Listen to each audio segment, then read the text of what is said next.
मूकं करोति वाचालं पङ्गुं लङ्घयते गिरिं यत्कृपातमहं वन्दे परमानन्दं.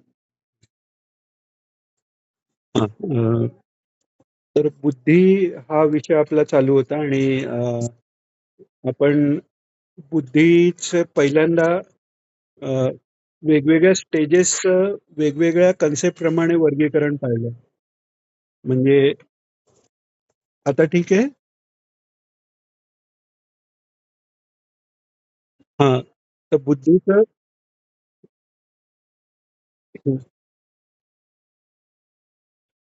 आता ठीक आहे का आवाज?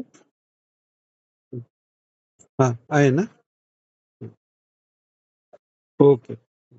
तर बुद्धीचं वेगवेगळ्या अ, कन्सेप्टनी वर्गीकरण पण पाहिलं आपण.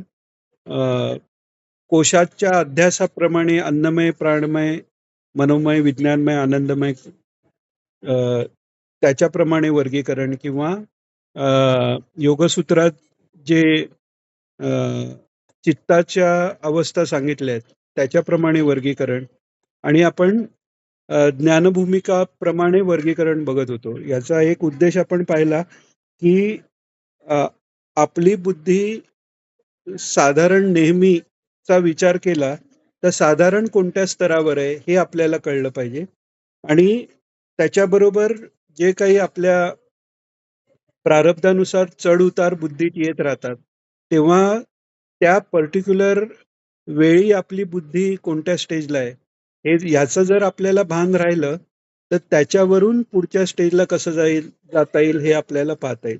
आपण ते थोडंसं जास्त नंतर वृत्तीच्या संदर्भातनी पण पाहू. पण आता आपण ते ज्ञानाच्या भूमिकेप्रमाणे आपण त्याचा अभ्यास करतो. आपण मागच्या वेळी पाहिलं की सप्तभूमिका ज्या ज्ञानाच्या पाहिल्या आहेत, सांगितल्या आहेत वसिष्ठांनी प्रभू रामचंद्रांना योग वासिष्ठात. तर त्याचा 2-3 ठिकाणी महाराजांनी प्रवचनात उल्लेख केलेला आहे. म्हणजे शुभेच्छा ही ज्ञानाची पहिली भूमिका आहे किंवा अत्री महर्षी हे ज्ञानाच्या 6व्या भूमिकेवर म्हणजे परतो उत्थान या भूमिकेवर होते. असं त्यांनी योगसूत्राचा आणि या भूमिकांचा उल्लेख केलेला आहे. त्यामुळे हे जाणून घेणं हे महत्वाचं ठरतं, की महाराज काय सांगतायत हे कळण्यासाठी त्यांनी दिलेले रेफरन्स जितके आपल्याला चांगले कळतील, तितकं महाराज काय सांगतायत आपल्याला हे आपल्याला चांगल्या प्रकारे कळून येईल. तर ज्ञानाच्या ज्या 7 भूमिका आहेत, अ, त्यातली पहिली आपण पाहिलं पहिली शुभेच्छा. शुभेच्छा म्हणजे जे काही चाललंय, जो रामरगाडा चाललेला आहे, मेकॅनिकल जे उठणं, खाणं-पिणं, इकडे-तिकडे जाणं, झोपणं, परत उठणं, अ, सगळ्या इंद्रियांचे भोग घेत राहणं आणि पुन्हा-पुन्हा ते मिळवण्यासाठी प्रयत्न करत राहणं. ह्याच्यातनं काहीतरी आपलं चुकतंय किंवा ह्याच्यापेक्षा वेगळा काहीतरी, ह्याच्यापेक्षा जास्त काहीतरी आनंद आहे किंवा हे जे सगळं आपण करतो, त्याच्यात मिळणारा आनंद टिकत नाही किंबहुना आनंद मिळतच नाही. ही जेव्हा जाणीव होते, तेव्हा ईश्वर किंवा सच्चिदानंद किंवा आनंद हे तत्व जाणून घेण्याची किंवा ते मिळवण्याची इच्छा मनात उत्पन्न होते. ती तीव्र जी इच्छा किंवा आपण म्हणू मोक्षाची तीव्र इच्छा ही झाली शुभेच्छा. मग ती इच्छा निर्माण झाली तरी मग तो मार्ग काय? कसा आपण ईश्वरापर्यंत पोचायचं कसं? किंवा तो आत्मानंद मिळवायचा कसा? किंवा आपल्या सर्व दुःखाची निवृत्ती करायची कशी? हे जाणून घेण्याचा जो प्रयत्न आहे तो विचारणा. विचारणा म्हणजे इंग्लिशमध्ये आपण म्हणतो क्वेरी. शुभेच्छा इज गुडविल. तर विचारणा ही झाली क्वेरी. म्हणजे ती क्वेस्ट रमण महर्षींच्या तत्वज्ञानाप्रमाणे हू एम आय या प्रश्नांनी करत जाणं पण होतं किंवा अ, सद्ग्रंथ वाचून होतं, गीतेत सांगितल्याप्रमाणे आणि आपण वेळोवेळी वेगवेगळ्या संदर्भात पाहिल्याप्रमाणे ज्ञानप्राप्तीचं साधन जे भगवंतांनी गीतेत सांगितलेलं आहे, तद्विद्धी प्रणिपातेन परिप्रेषणेन सेवया उपदेक्षन्ति तज्ज्ञानम ज्ञानिनस्तत्वदर्शिना. म्हणजे जे शब्दे परेचे निष्ठात सद्गुरू आहेत त्यांच्याजवळ जाऊन त्यांना प्रणिपात करून म्हणजे पूर्ण शरणागती, बाहेरून नुसता नमस्कार नाही अ, पूर्ण प्रपन्नता धारण करून त्यांना परिप्रश्न करणं. परिप्रश्न म्हणजे जे ऑलरेडी सांगितलं गेलेलं आहे त्याच्यावर प्रश्न करणं. म्हणजेच शास्त्रात सांगितलेलं गेलेलं किंवा गुरूंनी आधी जे सांगितलंय त्याच्यावर. आणि ते परिप्रश्नेनं सेवया म्हटले. म्हणजे गुरूंनाही त्याची आवड आहे. गुरूंचं अस्तित्वच याच्याकरता आहे की शिष्याचं कल्याण व्हावं. त्यामुळे त्यांनाही त्याची आवड आहे. त्यामुळे ते प्रश्न करून त्यांची सेवा करणं हे सांगितलेलं आहे. तर ते जे प्रश्न करणं आहे किंवा ती जाणून घेण्याचा जो सगळा प्रयत्न आहे, हा जेव्हा माणसाचा जोराने सुरू होतो, तेव्हा ती विचारणा म्हणून सांगितलेलं आहे. तर त्यामुळे सुरुवातीलाच आपण हे पाहिलं की अ, आजूबाजूला आपल्याला नास्तिक लोक दिसतात किंवा देवावर विश्वास असला तरी सकाळी नुसतं देवाला हात जोडले की झालं. मग बाकी मग आम्ही प्रामाणिकपणे कामं करतो असं सांगून केवळ विषयाच्या मागे लागलेली लोक आपण पाहतो. आणि हे सगळं पाहताना कुठेतरी कदाचित आपल्या मनात अशी चुकीची भावना उत्पन्न होऊ शकते की यांच्या मनाने आपण अध्यात्मात फारच पुढे गेलेलो आहोत. तर तशी अहंकाराची भावनाही निर्माण होऊ नये म्हणूनही हे वर्गीकरण उपयोगी पडतं. कारण अ, अध्यात्म करावं आणि त्याच्यासाठी ज्ञान मिळवण्याचा प्रयत्न करावा, या केवळ पहिल्या 2 भूमिका आहेत. मग त्याच्यानंतर आपण तिसऱ्या भूमिकेचा विचार करायला सुरुवात करणार होतो. ते अ, आता आपण करू. त्याच्या आधी अ, ह्या 2 भूमिकाबद्दल कोणाला काही प्रश्न असला तर विचारा. किंवा या आधी आपण बुद्धीवर 3-4 आपले झाले सेशन. तर कोणाला काही विचारायचं आहे का? ठीक आहे. नसेल तर मग आपण तिसऱ्या भूमिकेवर जाऊ. हां, बोला काका. हो, हो. परत सांगतो. हो, चालेल. हो, हो. अगदी. चालेल, चालेल. तर शुभेच्छा म्हणजे सोप्या शब्दात म्हणजे मी असा मूढ म्हणजे अ, ईश्वराशी अनभिज्ञ असा अ, किती दिवस राहू? त्याच्यापेक्षा सत्पुरुषांच्या कडून किंवा शास्त्राकडून मी ईश्वराला जाणून घेईन आणि साक्षात्कार करून घेईन. अशी वैराग्यपूर्वक मोक्षाची जी इच्छा निर्माण होते त्याला म्हणतात शुभ इच्छा. शुभाची इच्छा ही शुभेच्छा. शुभ म्हणजे मुक्ती आहे. म्हणजे आपण शुभम भवतु म्हणतो तो खरं मुक्ती मिळावी असा वर आहे. तर शुभ शुभंकर शंकराला म्हणतात. तसं मुक्तीची इच्छा ती शुभेच्छा झाली. आणि ती एकदा इच्छा निर्माण झाली की ती तीव्र झाल्यावर तो ज्ञानाच्या दुसऱ्या भूमिकेवर जातो. ती म्हणजे विचारणा. आपण गुरुला विचारायचं इतका साधा तो अर्थ आहे विचारणा. म्हणजे त्याच्यात शास्त्रश्रवण, मनन, सत्पुरुषांचा संग, त्यांच्या अ, म, चरित्राचा अभ्यास, त्यांच्या लिटरेचरचा म्हणजे साहित्याचा अभ्यास, आणि सदाचार करणं, हे सगळं विचारण्यात येतं. आता विचारणा जेव्हा परिपक्व होते, शुभेच्छा तीव्र अजून होते आणि विचारणा परिपक्व होते, तर त्यांनी काय होतं की अ, जे आजूबाजूचे विषय आहेत त्याच्यातली आसक्ती थोडी थोडी कमी व्हायला लागते. म्हणजे पूर्ण जाईल असं नाही, पण नको वाटायला लागतात विषय. म्हणजे तेव्हा भूमिका अशी होते आणि मोरारलेस म्हणजे अ, माझी तरी म्हणजे बाकी आपण सगळे पुढे असाल त्या ह्याच्यात, पण माझी तरी अशी भूमिका आहे की विषय नको वाटतायत पण ते सोडवत पण नाही. त्यामुळे थोडंसं विषयांबद्दल अ, अनासक्ती म्हणा किंवा ते विषय चांगले नाहीत आणि त्याच्यापासून सुटावं असं करून आसक्ती कमी व्हायला लागते. आणि ती आसक्ती एकदा कमी झाली की मग ही तिसरी भूमिका म्हणजे तनुमानसा ही सिद्ध होते.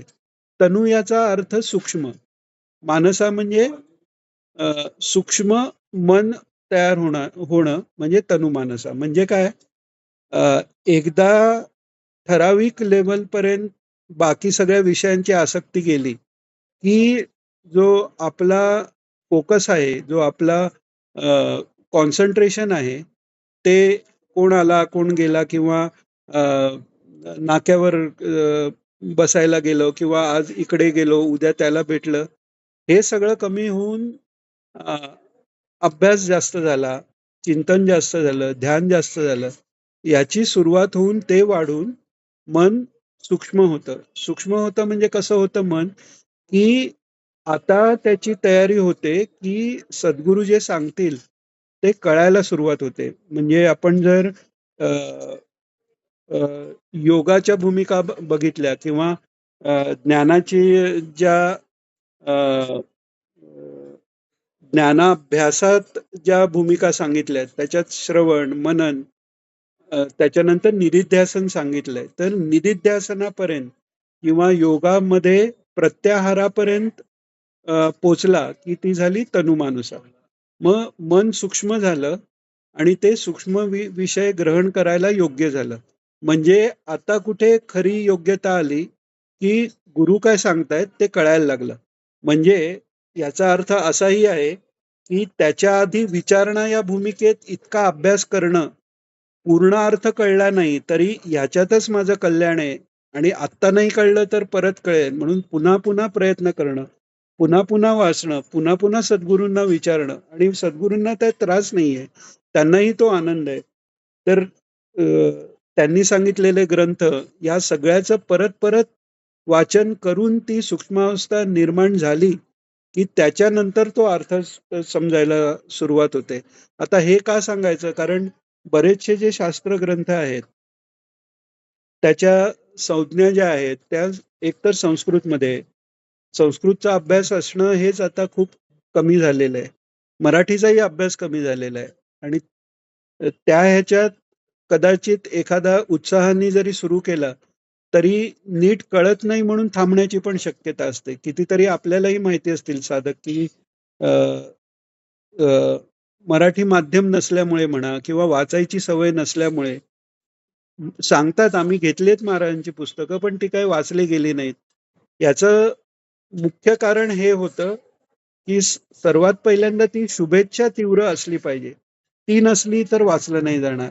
त्याच्यानंतर विचारणा अ, व्हायला पाहिजे हे पटून तो अभ्यास झाला पाहिजे. ती जर इच्छा तीव्र झाली तर कळत जरी नसलं तरी आपण वाचत राहिलं तर कुठून तरी ते मार्गदर्शन मिळतं. अगदी लहान मुलाकडनं काहीतरी सांगितलं जातं किंवा कुठेतरी काहीतरी वाचनात येतं म्हणा किंवा महाराज येऊन सांगतात असंही होतं. तर तसं होऊन बुद्धी अजून तरल झाली की ही तनुमानसा झाली. आता तनुमानसात जेव्हा पुढे गेला तो साधक की मन शुद्ध झालंय आणि विषयाची आसक्ती अजून गेली म्हणजे त्याला सूक्ष्म मन झाल्याने विवेक झालं, अ, वैराग्य ही निर्माण झालं, विषय नको वाटायला लागले. म्हणजे थोडक्यात साधन चतुष्टय संपत्तीला तो प्राप्त झाला की मग होते ती चौथी भूमिका. चौथ्या भूमिकेचं नाव आहे आपत्ती. आता आपत्ती हा शब्द जो आहे सत्वापत्ती, सॉरी सत्वापत्ती. तर सत्वापत्तीमध्ये अ, दोन शब्द आहेत, सत्व आणि आपत्ती. तर आपण मराठीत आपत्ती म्हणजे संकटाला म्हणतो, तर तो चुकीचा अर्थ आहे. पत्ती म्हणजे पतन, पडणं. आ म्हणजे येऊन, म्हणजे अ, जे अ, येऊन पडतं, अचानक येऊन पडतं, त्याला आपत्ती म्हणतात. म्हणून मराठीत संकट अचानक आलं तर त्याला आपत्ती म्हणतात. तर इकडे आपत्ती म्हणजे येऊन पडणं. काय येऊन पडणं? तर सत्व. सत्वगुणाची आपत्ती म्हणजे एका ठराविक अ, अ, लेव्हलपर्यंत जेव्हा तनुमानसा शुद्ध होते आणि अ, पहिल्याही दोन भूमिका, म्हणजे इथे असं नाही की पहिली भूमिका झाली आता ती सोडली आणि दुसरी भूमिका आता, मग दुसरी सोडली आणि तिसरी, असं नाही. शुभेच्छा ही पहिल्यापासून सातव्या भूमिकेपर्यंत आणि नंतरही कायमच राहणार आहे. तसंच अ, हां, हां,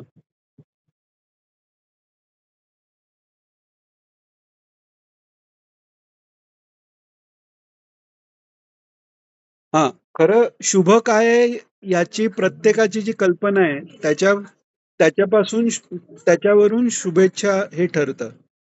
म्हणजे अ, आपण मागच्या सेशनमध्ये जे अ, वृत्तीचे प्रकार बघितले. समजा मूढ मूढ वृत्तीत आहे, तर चित्तवृत्तीत येणं ही त्याला शुभेच्छा आहे. म्हणजे जर आळसात पडून राहिलाय, तर ते सोडून तो खेळायला जरी गेला मुलगा, तर खेळायला जाण्याची इच्छा होणं ही शुभेच्छा झाली त्याच्यासाठी. मग आता तो खेळत बसलेला असताना अ, निदान अभ्यासाला करावा ही इच्छा झाली खेळण्याच्या ऐवजी. तर मग तिकडे खेळायला जाणं ही शुभेच्छा नाही झाली. मग अभ्यास करणं ही शुभेच्छा झाली. मग असं करत कोणाची त्याच्यापेक्षा वरची शुभेच्छा म्हणजे पुण्यकर्म करावीत, यज्ञ करावेत, स्वर्गाला जावं, ही शुभेच्छा झाली. पण ह्या सगळ्या स्टेजेस क्रॉस करून शेवटचं शुभ काय आहे? तर सर्वात शुभ जे आहे त्यालाच खरं शुभ नाव आहे. शंकरांना शुभंकर किंवा शंकर म्हणतात. शं किंवा शुभ याचा अर्थ जे सर्वात अ, श्रेष्ठ असं कल्याणकारक आहे ते. मग आता सर्वात कल्याणकारक काय आहे? आपण शुभम भवतु म्हणतो किंवा कल्याण होवो म्हणतो. मग कल्याण कशात आहे? एखाद्याला पैसे मिळण्यात कल्याण वाटेल, परीक्षेत पास होण्यात कल्याण वाटेल, तेव्हा त्याला परीक्षेत पास व्हायचंय, तर पास हो ही शुभेच्छा झाली. पण सगळ्यातनं पास जे व्हायचंय ते म्हणजे या संसार सागरातनं पास होऊन परमात्म्यापर्यंत पोचणं, देव होणं ही खरी शुभेच्छा झाली. म्हणून ही शुभेच्छा. आणि मग त्याच्यासाठी विचारणा आहे. म्हणजे जर मला परीक्षेत पास व्हायचंय ही माझी शुभेच्छा आहे, तर लगेच नेक्स्ट माझ्या मनात काय यायला पाहिजे? मग मी अभ्यास कोणता करू? कोणत्या शिक्षकांकडनं समजून घेऊ? काय समजून घेऊ? मग मी अ, ते किती वेळा लिहून काढू? हे सगळं आलं ती विचारणा. तीच मग मुक्तीसाठी, सर्वात शुभ इच्छेसाठी ती विचारणा झाली. अभ्यास सगळा नीट झाला, बऱ्यापैकी चांगला झाला. की बेसिक फंडामेंटल्स आपण म्हणतो ना बऱ्याच वेळा, फंडा कळले की पुढचं कळायला फरक. तसं फंडामेंटल सगळे कळून आले, की आता गुरूंनी सांगितलं किंवा शिक्षकांनी सांगितलेलं जे सांगतात ते कळत कळत गेलं. असं होतं ना, काही लोकांना गणित खूप कठीण जातं. तर काहींना नुसतं बघून त्याचे उत्तरं पटकन येतात. किंवा कॉम्प्युटर्सचं आपण बघतो, काहींना ते जमतच नाही. किंवा काहींना ते नुसतं बघितलं तरी कोणतं नवीन पॅकेज असलं तर पटकन कळतं. तर तशी ती अध्यात्म या विषयाकडे एक तल्लखपणा येतो. म्हणजे आपण मागे जे बुद्धीचे अ, अ, वेगळ्या प्रकारे वर्गीकरण केलं, की बुद्धी आणि मेधा आणि प्रज्ञा. तर बुद्धीची स्थिती आहे, ती ईश्वराला जाणून घेण्याकडे जोपर्यंत नाहीये, तोपर्यंत ती बुद्धी आहे. मग ईश्वराला जाणून घेण्यासाठी शाब्दिक ज्ञान होण्यासाठी जो तल्लखपणा येतो ती मेधा झाली. आणि अनुभव जेव्हा येतो, त्या अनुभवकारक जेव्हा बुद्धी होते, तेव्हा तिला प्रज्ञा म्हणतात. ऋतंभरा तत्र प्रज्ञा आपण उदाहरण घेतलेलं तिकडे. तर तसं इथे आता बुद्धीची अवस्था आता जाऊन तनुमानसाला प्रज्ञा ही अवस्था आली. त्यामुळे परोक्ष ज्ञान होण्यासाठी तनुमानसा पर्यंत येणं फार आवश्यक आहे. मग त्याच्यासाठी आपण मागे बघितल्याप्रमाणे शरीराचा स्थूलदेहाचा अध्यास सुटण्यासाठी अन्नशुद्धी बघितलं. मनाचा स्थिरता होण्यासाठी अ, मनाला अ, भगवंताचं चिंतन, नामस्मरण म्हणा, संतांच्या चरित्राचं वाचन हे म्हटलं. आणि त्यांनी शुद्धी झाल्यावर मग ज्ञानविचाराला सुरुवात झाली. हे होतं तनुमानसाला. त्यामुळे इथे मन हे सूक्ष्म झालंय आणि बुद्धी ही प्रज्ञावस्थेला पोहोचली. इथपर्यंत आलं लक्षात का अजून काही शंका? हा. आता तनुमानसाचा विकास होत ती अत्यंत जेव्हा सूक्ष्म अवस्था होते, तेव्हा सत्वापत्ती होते. सत्वाची आपत्ती म्हणजे सत्वगुण येऊन पडतो. आता खरं कसं आहे, की सत्वगुण इकडे तिकडे कुठे नाहीये. शुद्ध जो सत्व आहे, तर समर्थांनी जसं म्हटलेलं आहे, मना सज्जना भक्ती पंथेचे जावे. सज्जना म्हटलेलं आहे. म्हणजे खरं मन हे सात्विकच आहे. त्यामुळे इथे सत्व येऊन पडणं म्हणजे रजतम बाजूला होणं हा अर्थ अपेक्षित आहे. जसं आपण इलेक्ट्रिसिटीचं म्हणतो. इलेक्ट्रिक करंट एक्स कडून वाय कडे जातो, तेव्हा ऍक्च्युली इलेक्ट्रॉन्स म्हणजे निगेटिव्ह करंट त्याच्या विरुद्ध दिशेने फ्लो होतात. तेव्हा आपण पॉझिटिव्ह म्हणजे निगेटिव्ह इलेक्ट्रॉन जेव्हा वाय कडून एक्स कडे जातात, तेव्हा पॉझिटिव्ह करंट आपण एक्स पासून वाय कडे गेला असं म्हणतो. तसं ही प्रकाश आला म्हणजेच काय, अंधार गेला म्हणजे अ, इकडे कसं आहे की तो प्रकाश आहेच. प्रकाश कुठून बाहेरून आला नाही. पण त्याच्यावर जे रजतमाचं आवरण आहे ते गेलं आणि आता सत्वगुण राहिलाय मात्र. पुढे तो सत्वगुणही जातो. पण आता तो सत्वगुणाचा उत्कर्ष झाला. महाराजांना आता हे आपण बऱ्याच वेळा उदाहरण घेतलं गेलं, पण इथे ते खूप रिलेव्हंट आहे, की महाराजांना जेव्हा विचारलं की अ, निष्काम कर्म कसं करावं, तर त्यांनी असं पाहून म्हणाले, ती फार पुढची अवस्था आहे. सुरुवातीला स- जास्तीत जास्त सात्विक कर्म करावीत म्हणे, सत्वाचा उत्कर्ष करून घ्यावा. तर सत्वगुण हे असं आहे की त्याचा उत्कर्ष झाल्यावर तो रजतमाला पहिल्यांदा बाजूला काढतो आणि स्वतःही निघून जातो. त्याच्यासाठी आपण तुरटीचं उदाहरण घेतलेलं, की पाण्यात तुरटी फिरवली तर तो घाण घेऊन ती तुरटी पण खाली बसते. तसं अज्ञानाला घेऊन ज्ञानही निघून जाऊन केवळ तो आत्मानंद शेवटी शिल्लक राहणार आहे. पण इथे आधी ज्ञान मिळवायला पाहिजे. तर ते ज्ञान मिळवायची जी योग्यता ती इकडे प्राप्त झाली तनुमानसामध्ये.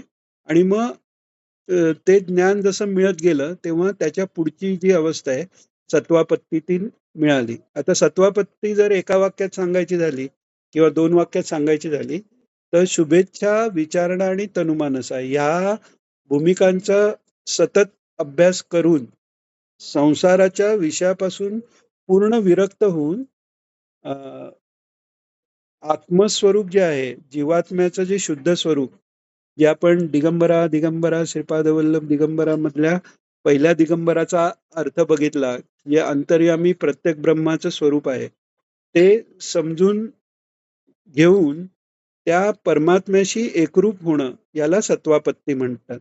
आता हे जे एकरूप आहे हे विचारांनी आहे. इथे अजून अ, अ, आज्ञाचक्राचा भेद झालेला नाहीये, पण परोक्ष ज्ञानामुळे ते शब्दांनी, अनुमानानी आणि सत्पुरुषांकडे पाहून प्रत्यक्ष प्रमाणाने अ, त्याचं बौद्धिक आकलन झालेलं आहे असं आपण म्हणू. तर त्यामुळे महाराज हे प्रवचनात सांगतात. नुसतं महाराज म्हणालेत आपल्या सायक्लोस्टाईल मधल्या 3ऱ्या-4थ्या प्रवचनातच ते आले, की परोक्ष ज्ञान नुसतं शाब्दिक ज्ञानाचा काय उपयोग म्हणतात, पण म्हणे क्रांतिकारक जे होते ते नुसतं नैनैन छिंदंती शस्त्र आणि नैनन दहती पावका हा नुसता गीतेच्या श्लोकाचं पठण करत हसत हसत फासावर गेले. तर त्यांना तर परोक्ष ज्ञानही नाही झालं. फक्त त्या श्लोकांनी त्यांना कळलं की मी मरणार नाही, आत्मा अमर आहे.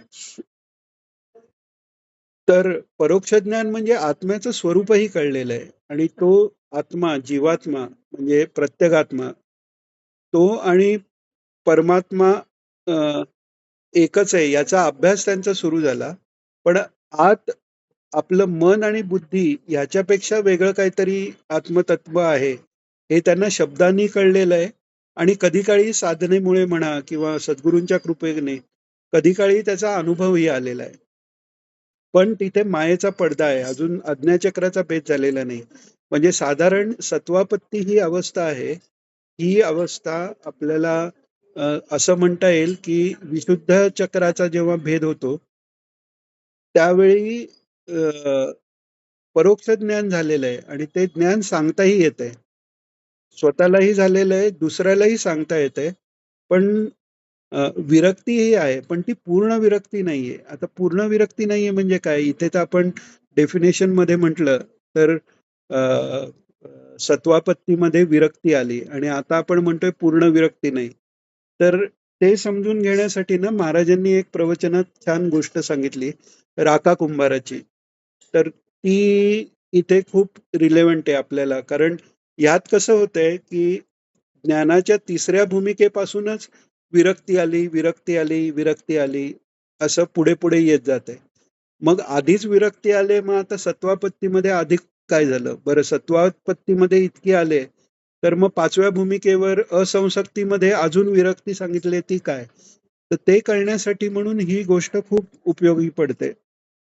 आणि म्हणूनच आपण परत-परत हे म्हणतो, की महाराजांची सगळी जर प्रवचनं मनापासून वाचली, तर कोणत्याही आध्यात्मिक ग्रंथ म्हणा किंवा कन्सेप्ट म्हणा, कळायला कठीण जात नाही हे पण म्हणायला नको.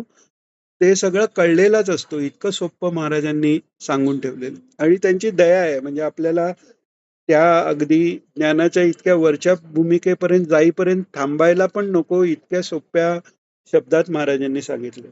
तर ती गोष्ट अशी महाराज सांगतात, की एक गोरा कुंभार जसे होते, तसे एक राका कुंभार म्हणूनही होते.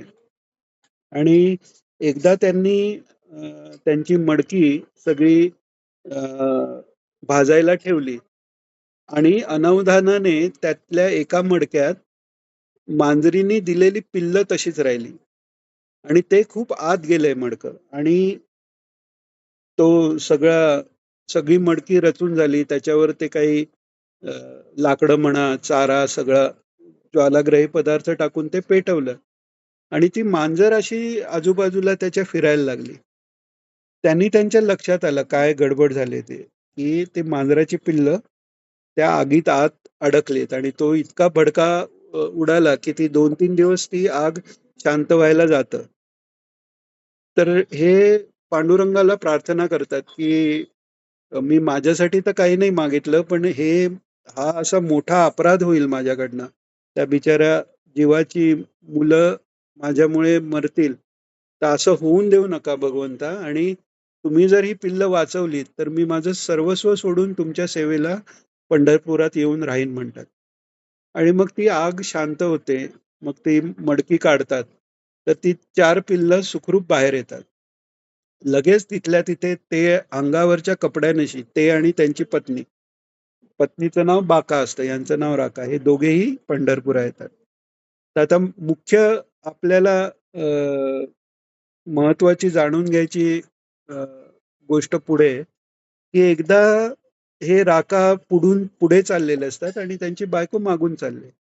तर लक्ष्मीला वाटतं, की हे म्हणजे इतक्या सगळं सोडून गेले तर इतक्या हालाकीत राहतात. ती भगवंतांना म्हणते, की तुमचा भक्त इतक्या हालाकीत राहतोय, त्याला तुम्ही काही देत का नाही धन वगैरे?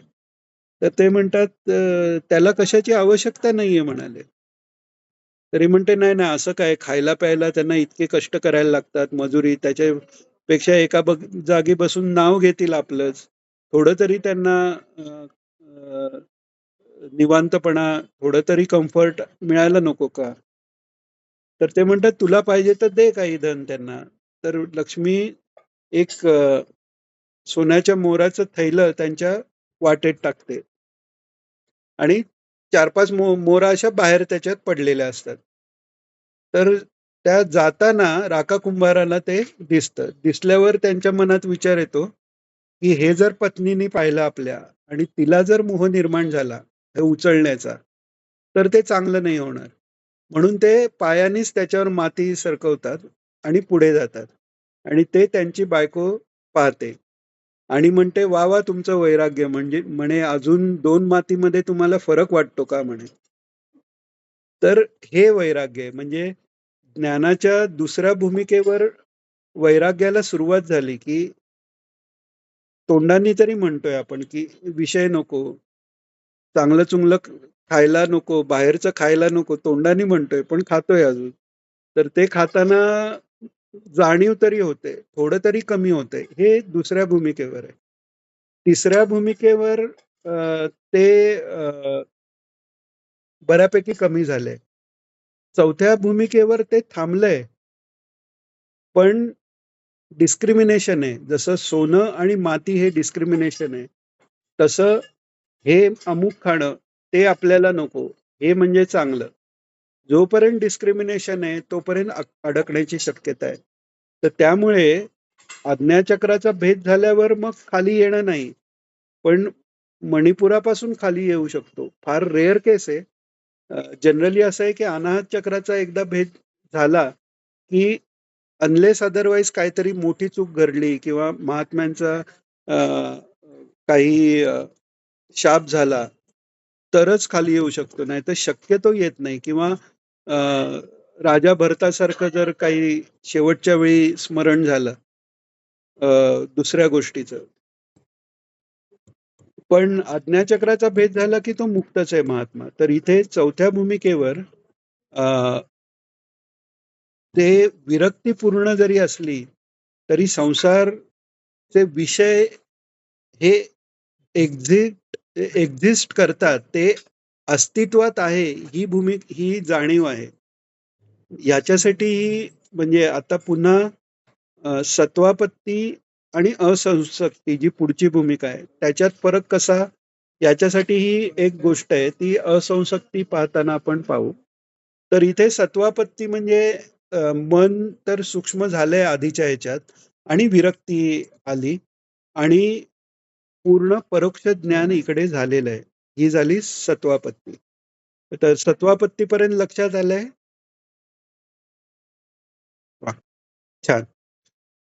तर सगळ्यांच्या भूमिका तयार आहेत, नुसतं सांगायचा अवकाश आणि लक्षात येतं.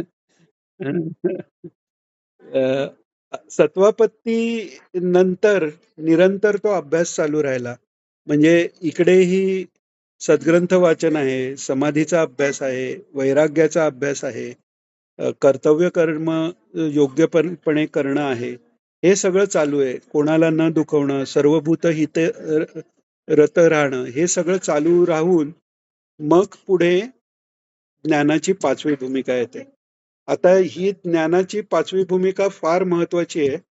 कारण अ, ह्या भूमिके ही भूमिका म्हणजे आज्ञाचक्राचा भेद झाला, समाधी लाभ झालेला आहे इकडे. तर ह्या पाचव्या भूमिकेला म्हणतात असंशक्ती.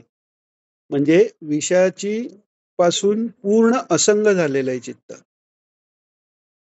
आता हे किती असंग झालंय, तर आता आधीच्या गोष्टीत आपण पाहिलं त्यांना ते सोनं आणि माती वेगळी दिसली. ती वेगळंच न दिसणं ही खरी असंगत आहे आणि त्याच्यासाठी महाराजांनी भागवतामध्ये आणि दुसऱ्याही प्रवचनामध्ये तीन चार ठिकाणी ही गोष्ट सांगितली की शुकाचार्य जेव्हा अ, अ, गर्भावस्थेत असतात, महर्षी व्यासांच्या पत्नीच्या गर्भात, ते आधी बाहेरच येत नाहीत. जवळजवळ 12 का 16 वर्ष म्हणतात ते बाहेरच येत नाहीत. का? तर जन्माला आल्यावर मायेचा पडदा पडतो. जन्माला यायच्या आधी तो जीव सोहम सोहम म्हणत असतो, तो जन्म झाल्यावर कोहम म्हणायला लागतो. त्यामुळे ते बाहेर पडायला नको आणि मायेचा संबंध नको असे ते आत पडून राहतात. मग भगवान स्वतः त्यांना सांगतात की तुला काही मायेचा संबंध नाही वगैरे वगैरे, आणि त्यांचा जन्म होतो. जन्म झाल्या झाल्या ते घरातनं बाहेर पडतात. जन्म झाल्या झाल्या बाहेर पडतात, त्यामुळे अंगावर वस्त्र नाही, काही नाही. 16 वर्षाचं वय, सुंदर आहेत दिसायला. आणि आधीच्या जन्मापासून श्रीकृष्णाचं चिंतन आहे, म्हणजे तोच कृष्णांचा वर्ण आहे आणि दिसायलाही बऱ्यापैकी तसेच आहेत. शुकाचार्य म्हणजे आधीच्या जन्माचे, असं म्हणतात की राधेचा पोपट होता शुक, आणि तेच शुकाचार्य म्हणून जन्माला आले. आणि त्यामुळे आधीच्या जन्मापासून राधा त्यांची गुरु असल्यामुळेच भागवतात त्यांनी आपल्या गुरुचं नाव घ्यायचं नाही म्हणून राधेचं नाव घेतलं नाही, आणि राधेचं नाव घेतल्यावर त्यांना समाधीच लागायची म्हणूनही घेतलं नाही. हा थोडा विषयांतर झाला, पण असे ते शुकाचार्य. तर हे निघतात शुकाचार्य आणि अ, अ, वेदव्यास स्वतः अंशावतार आहेत भगवंताचे. पण तसं तर त्यांना कुठे आसक्ती आणि माया नाही. पण हा मुलगा असा आहे, की आपण जे जगाकरता जे अवतार घेऊन सगळं अ, वाङ्मय तयार केलेलं आहे, जी पुराणं आहेत किंवा हे, याचा अधिकारी कोणतरी मुलगा असावा, या इच्छेतनं तो झालेला आहे. आणि हा निघाला. त्यामुळे त्यांना तशी आसक्ती आहे. ती आपल्यासारखी आसक्ती नाही, की पोरगा चालला, आता कसं करू एकुलता एक, हा संबंध नाही. हे जे ईश्वराचं कार्य आहे, ते पुढे नेणारा कोणतरी आहे अधिकारी आणि तो असाच जाऊन उपयोग नाही. अ, तर ते त्याच्या मागे निघालेले आहेत. जाताना वाटेत एका सरोवरावर अ, अप्सरा स्नान करत असतात. शुकाचार्य तरुण वय आहे 16 वर्षाचं. ते जातात, यांना काही फरकही पडत नाही त्या अप्सरांना. त्यांचं स्नान वगैरे करणं अ, आणि विवस्त्रावस्थेत स्नान चालू असतं. तरी त्यांना काही फरक पडत नाही. आणि नंतर व्यास महर्षी येतात. हे म्हातारे आहेत, जख्ख अगदी. दाढी मिशा सगळं पांढरं झालेलं आणि म्हणजे सत्ययुगापासून ते आहेत. त्यामुळे हजारात, लाखात काय जे असेल वय त्यांचं. पण त्यांना पाहिल्याबरोबर त्या लगेच लाजल्या. त्या कपडे घेऊन मान खाली घालून नमस्कार करून उभ्या राहिल्यात.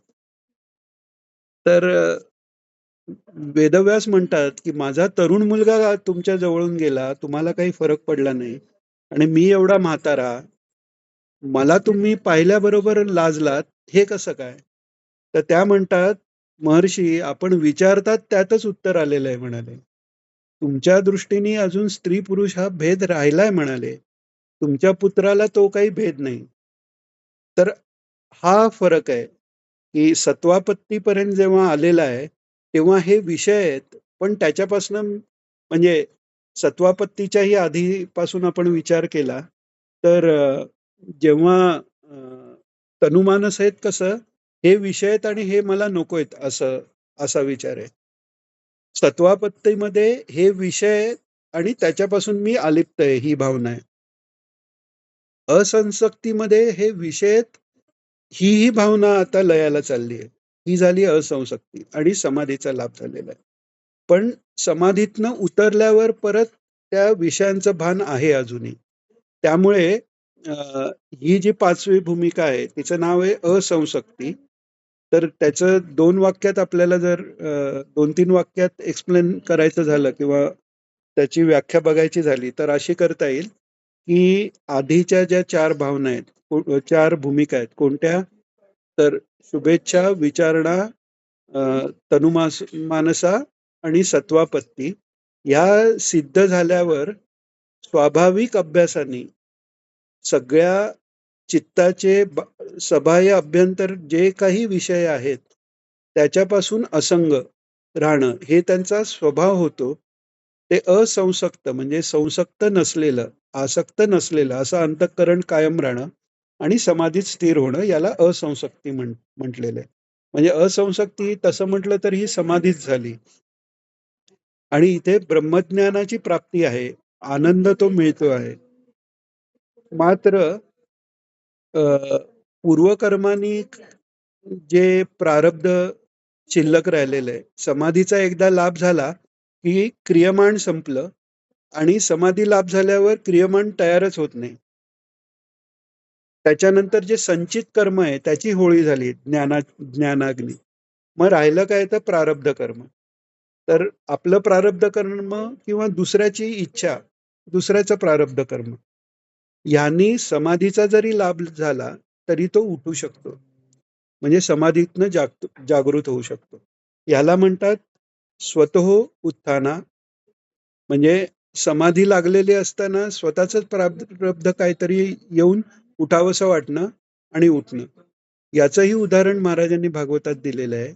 ते म्हणजे नारदांचा पूर्वीचा जन्म. नारद जेव्हा ते दासीपुत्र असतात, सुरुवातीला ते गंधर्व असतात. खूप गायन कलेत सर्वात निष्णात, सर्वात सुंदर असे उपब्रह्मण नावाचे गंधर्व असतात.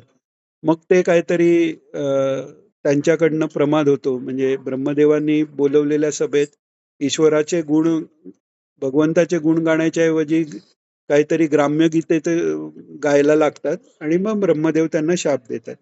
तर शापाने ते दासीपुत्र होतात. मग ती गोष्ट आहे, ते संत संगती करते वगैरे वगैरे. मग पुढे त्यांची आई साप चावून मरते आणि मग हे पूर्ण वेळ ईश्वर चिंतनात आहेत. आणि एक क्षण असा येतो की त्यांना ईश्वराचा साक्षात्कार होतो. म्हणजे मनात जे ईश्वराचं ध्यान आहे ते त्यांना म्हणजे मनात प्रत्यक्ष भगवंत प्रकट होतो. प्रकट झाल्यावर काही क्षणात ते उठून उभे राहतात. उठून उभे राहिल्यावर शरीराची हालचाल झाली. उठून उभे राहताना म्हणजे मनाचीही हालचाल झाली. म्हणजेच काय समाधी राहिली नाही आणि तो साक्षात्काराचा अनुभव नाहीसा होतो. आणि मग ती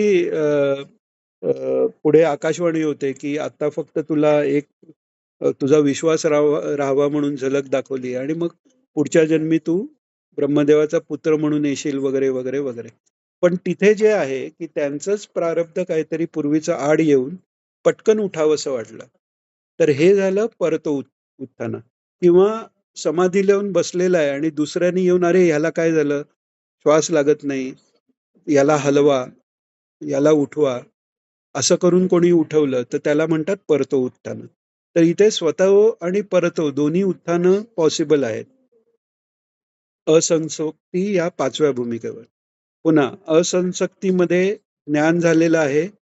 अ, आज्ञाचक्राचा भेद चाललेला आहे. पण समाधी अवस्था ही सहजावस्था नाहीये. समाधीतनं उठल्यावर वासनाही आहेत. म्हणून महाराजांनी प्रवचनात पण सांगितलंय, की वासनाक्षयाचा समाधी लाभानंतरही वेगळा अभ्यास करावा लागतो सहजस्थितीच्या प्राप्तीकरता.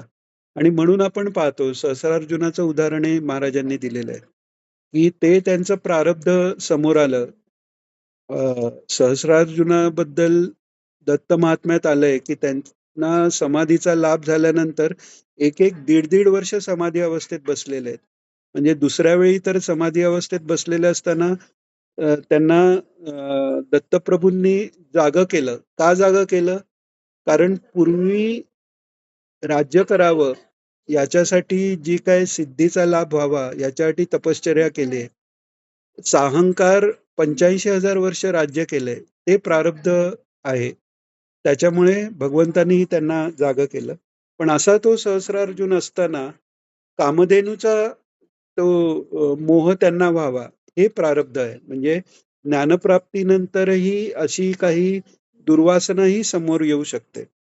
पण असंसक्तीच्या जर पुढे गेला महात्मा, तर तो ज्ञानाच्या 5व्या भूमिकेवर जातो.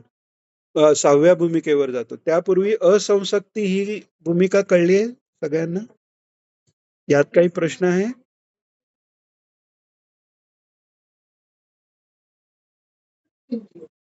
बरं याच्यात हां,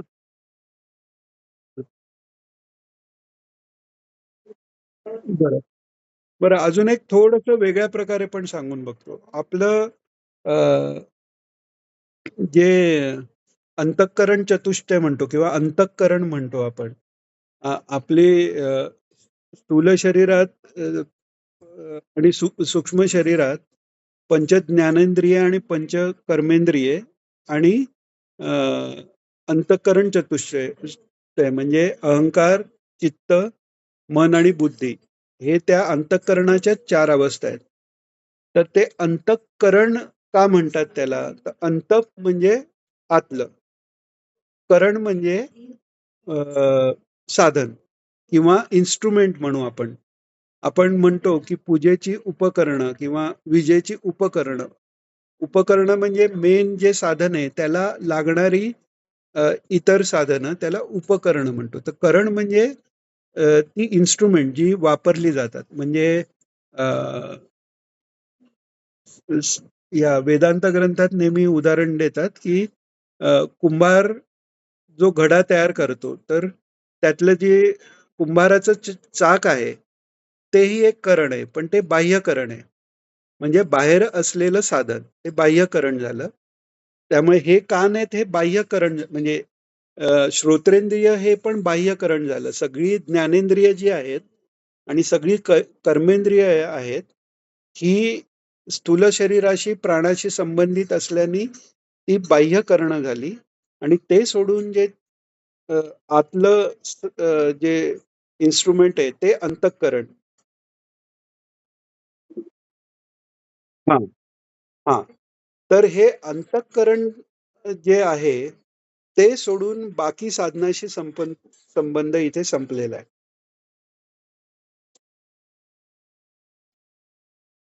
म्हणजे आता लक्षात आलं ना, म्हणजे ऐकणं नाही, पाहणं नाही, काहीच नाही. फक्त ते अंतःकरण. ह्याच्यात आपण आठवत असेल तर योगसूत्रामध्ये ज्या लेव्हल पाहिलेल्या आहेत, तर त्याच्यात अ, अ, एक आपण अस्मिता ही पाहिली. म्हणजे अस्मिता हे अंतराय म्हणून पण पाहिलं आणि अस्मिता ही ज्ञानाची भूमिका म्हणून पाहिले. संप्रज्ञात समाधीत अस्मिता आहे. संप्रज्ञात म्हणजे सविकल्प समाधीत. तिथे अस्मिता, असणं ही वृत्ती आहे. जसं अहम ब्रह्मास्मी मध्ये आपण पाहिलं, की अहम राहिला तिथे. ब्रह्म अस्मी म्हणजे आहे. आणि ही आहे ही भावना आपल्या सगळ्यात आहे. फक्त ती विकृत आहे. हे पण आपण मागे पाहिलं. म्हणजे आपण हेही पाहिलं, की एखाद्याला जर देवावर विश्वास नाही, ईश्वरावर विश्वास नाही, तर त्याला साधा प्रश्न विचारायचा, की तुम्हाला तुम्ही स्वतः आहात हे जाणवतं की नाही? हो म्हटलं, तर तुम्ही गाढ झोपेत पण आहात हे जाणवतं की नाही? तर उठल्यावर जाणवतं. मग गाढ झोपेत शरीर जाणवतं का? मन जाणवतं का? बुद्धी जाणवते का? तर नाही. म्हणजे त्यापेक्षा वेगळं जे काही जाणवतं ना, त्यालाच आम्ही ईश्वर म्हणतो. म्हणजे तुम्हीही आस्तिक आहात. हा इतका साधा सोपा युक्तिवाद आहे. कोणीही नास्तिक खरं असूच शकत नाही. तर जेव्हा ते अंतःकरण तत्व सोडून कशाशीही संबंध नाही राहिला, तीही असंसक्ती अ, भूमिका आहे.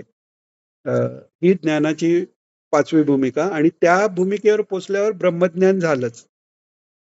म्हणजे त्या अंतःकरणाचाही संबंध सुटला, पण ते समाधी असेपर्यंत सुटला. समाधीतनं उतरल्यावर परत त्या अंतःकरण तत्वाचा वगैरे संबंध आला. तर असं ही असंसक्ती आहे. म्हणजे आसक्ती नाहीच. कशाबद्दलही नाही. म्हणजे आपण जनरली म्हणतो, की अ, अ, आसक्ती सगळी सुटली, तेव्हा आपण असा विचार करतो धनाची आसक्ती आहे, अ, नातेवाईकांची, बायका मुलांची आसक्ती आहे, किंवा शब्दस्पर्श रसग्रंथ गंध हे चांगले मिळावे याची आसक्ती आहे, ही सुटली असं म्हणतो. पण इथे इंद्रियाचं स्वत्व पण सुटलेलं आहे. इतकं ती असंसक्ती आहे आणि खरं तर इथे मन मनाचाही अ, अस्तित्व गेलंय. त्या समाधी अवस्थेत मनाचंही अस्तित्व गेलंय. इतकं ते शुद्ध झालेलं आहे. तर ही झाली 5वी भूमिका असंसक्ती. इथे पुन्हा एकदा आपण हां, हां काका. हो, हो, हो, हो. पाहिलं. अगदी, अगदी. हो. अगदी, अगदी. अगदी, अगदी. आणि तेच आहे म्हणजे सगळ्या भूमिका वरच्या भूमिकेवर गेलं म्हणून खालची भूमिका संपली असं नाही. ती शुभेच्छा म्हणजे तेच काका दरवेळी उदाहरण देतात तिथे. आता त्यांना काही कसला अभ्यास करायची काही गरज नाही. पण ते म्हणाले एक हरेश्वरला गीताभाष्य घेऊन आले. त्या विश्रांती तर आहेच, पण हे थोडा याचा अभ्यास होईल. एकानी करायचं, सगळ्यांनी मिळून करायचं. तर हे आहे म्हणजे ती शुभेच्छा अशी आहे, की तो सहज स्वभावच होऊन गेलेला आहे महात्म्यांचा. आणि महाराजांचं तर काय ते पूर्ण अवतारच आहेत. त्यामुळे त्यांना तर ते सगळं त्यांच्याकडनंच हे सगळं शास्त्र ज्यांच्यापासून निर्माण झालं किंवा ज्यांच्या प्रेरणेने निर्माण झालं, तेच स्वतः असल्यामुळे काका म्हणतात तसं सगळंच त्यात पाहता आलं. मागे म्हटलं नाही का दीपकनी विचारलं मला, की दुसऱ्या अध्यायात स्थितप्रज्ञाची लक्षणं सांगितले. ते इथे सुखदुःख सभे कृत्वा लाभा लाभो जयो वगैरे वगैरे किंवा शीतउष्ण पासून तितिक्षा ठेव आगमापायनो नित्यम अनित्यम ताम तितिक्षस्व भारत. तर तो म्हणाला की असं खरंच शक्य आहे का? म्हटलं नुसतं शक्य आहे का नाही म्हटलं, तुम्हाला ते अनफॉर्च्युनेटली भाग्य नाही लाभलं, पण म्हटलं हे प्रत्यक्ष आम्ही पाहिलेलं आहे. म्हणजे तितिक्षेचा अभ्यास म्हणा आणि हा आता आपण आता म्हटलं की अंतःकरणाला बाकी इंद्रिय म्हणजे ज्ञानेंद्रिय कर्मेंद्रियाचा काही संबंध नाही. त्या निमित्ताने दोन गोष्टी आठवल्या महाराजांच्या की काशीला जेव्हा महाराजांबरोबर गेलेलो तेव्हा ते देवांच्या घरी दुपारी अ, म्हणजे दुपारचं जेवण चाललेलं आणि महाराजांचा आईसाहेबांचा एक फोटो आहे तिथला. तिथे मागे ते कपाट पण दिसतंय, जे मी कपाट आता सांगणार आहे ते. तर तिथे ना महाराज जेवायला बसलेले असताना वरचं कपाटाचं दार ते कसं उघडलं माहिती नाही, ते उघडलेलं आणि महाराज उठले तर ते खटकन डोक्यात लागलं आणि ते डोक्यात लागलं तेव्हा चेहऱ्यावरची एक रेषाही हलली नाही महाराज. म्हणजे असंशक्ती काय असते? अक्षरशः एक कणभर तसूभरही हलले नाही. आणि तसं दीक्षित स्वामी महाराजांच्या चरित्रात पण उदाहरण आहे, की एकदा ते झोपाळ्यावर बसलेले असताना, तो झोपाळा ज्याच्यावर ते कौलारू घरात असतं ना एक अ, असा त्रिकोण असतो लाकडाचा. म्हणजे लाकडाचे 2 हे असे आणि एक आडवं असतं. त्याच्यावर तो झोपाळा बांधलेला. ते त्यांच्या डोक्यात त्या पडून पडते दीक्षित स्वामी महाराज आणि यांचं हू की नाही चू चू नाही असं. महाराजांची अजून एक गोष्ट सांगायची म्हणजे एकदा औरवाडचं काम चालू होतं आणि तेव्हा मग ते औरवाडचं काम चालू होतं. मग स्लॅबवर चढायचं. आता वासुदेव पीठाचा स्लॅब.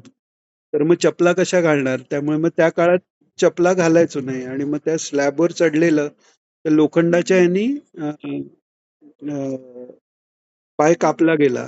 मामीला आठवत असेल, मी पुण्याला आलेलो, तू मला घेऊन गेलेलीस डॉक्टरांकडे. तर आणि तिथून मी पुण्याला आलो आणि तोपर्यंत पायाला झालं सेप्टिक. आश्रमात आलो. मला चालता येईना. मामी होती. मामीने मग डॉक्टरांकडे वगैरे नेलं वगैरे. महाराजांच्या कानावर घालण्याचा वगैरे संबंधच नाही ना. असं आपण कोण जाऊन सांगतो, की मला लागलं वगैरे. आणि त्याच्यानंतर म्हणजे महाराजांना नमस्कार पण बाहेरूनच असा करून वगैरे नंतर मुंबईला आलो. आणि नंतर महाराज बाबांना म्हणाले, "अहो, तो दिनेश आला होता म्हणे. तिथे काही स्लॅबवर त्याच्या पायाला लागलं म्हणे." मग म्हणाले, "आम्ही एकदा म्हणे जालन्याला एका ठिकाणी गेलो होतो आणि परत येताना आमच्या कळेना, चालता येईना म्हणे. आणि मग पाहिलं तर पायात एवढा बोटभर खिळा घुसला होता. म्हणजे शरीराला दुःख झालंय का नाही, तर चालता येत नाही म्हणजे शरीराला दुःख झालंय. पण हे पोचलेलंच नाहीये. म्हणजे ही जी असंशक्ती आहे ही इतकी आहे, की ते दुःख पोचलेलंच नाहीये. तो खिळा घुसलेलाच नाहीये. आपल्या म्हणजे असं दुसऱ्या माणसाला आपण बघू ना, की "अरे बाबा, याला चालायला का त्रास होतोय?" आणि विचारल्यावर त्यांनी सांगावं. तसं हे शरीर पुढे का जात नाहीये नीट, हे बघितल्यावर त्यांच्या लक्षात आलं, की पायात खिळा आहे. तर तेच म्हणजे काकांनी खूप आत्ता ही आठवण छान करून दिली. त्यामुळे हे 2 गोष्टी आठवल्या, की असंशक्ती काय असावी? ही कल्पनाही नाहीये. हो. हां, सांगा ना काका. अच्छा.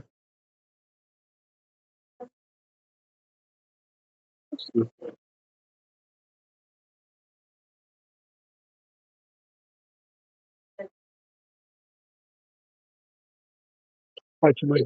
हो. हं. आई गं!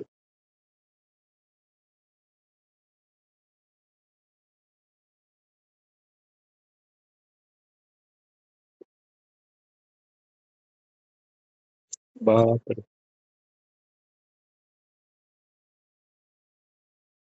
आई गं!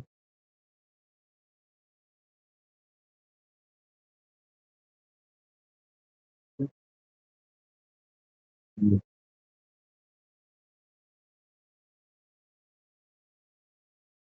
हं. खरंय.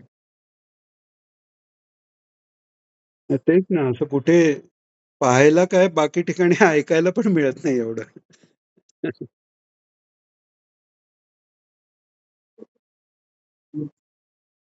खरंय.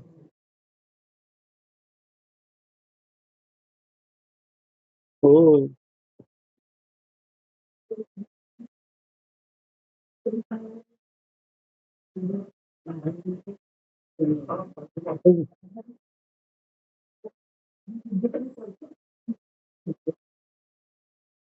हो, हो.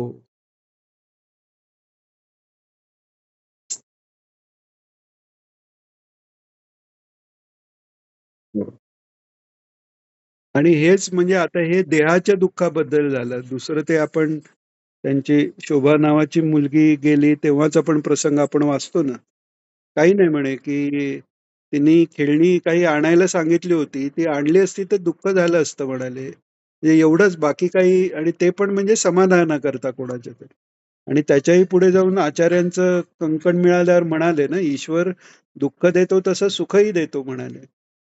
म्हणजे हे हे कुठे आपण असं पाहण्यात येतच नाही. तसंच ते तो जागा बळकावून त्यांच्या इथे तो अ, कोण फडणीस बसलेला, त्यांनी केस केली. तर तेव्हा पण महाराज म्हणालेले, जसं विद्यापीठात शिकवायला जातो तसं तिथे कटघऱ्यात पण जाऊन उभं राहू म्हणाले. म्हणजे ईश्वराची इच्छा. म्हणजे फरक नाही कशात. न्यायालयात जायचंय, आपल्यावर त्यांनी हे केलं आणि तोही एक प्रसंग आहे नाही का? त्या आईसाहेब एकदम अ, अ, एकदा तो आईसाहेबांना म्हणाला, की त्यांनी सांगितलं, की माझ्या मुलांना पण राहायला जागा नाहीये आता. अनिलचं लग्न झालं आणि हे आता त्यांना पण जागा नाही. त्यामुळे तुम्ही आता जागा मोकळी करा. तर तो शहाणा फडणीस तो म्हणतो, की मला पण आपला मुलगा समजा. तर ते म्हटल्यावर आईसाहेब चिडतात खूप आणि येऊन ते बडबड करत असतात. कसा हा असा म्हणतो, की मलाही मुलगा समजा. तर महाराज म्हणाले, "अहो काय चुकलं?" म्हणे. "बरोबरच सांगितलं. त्यांनाही मुलगा समजा म्हणजे दुःख होणार नाही." म्हणे.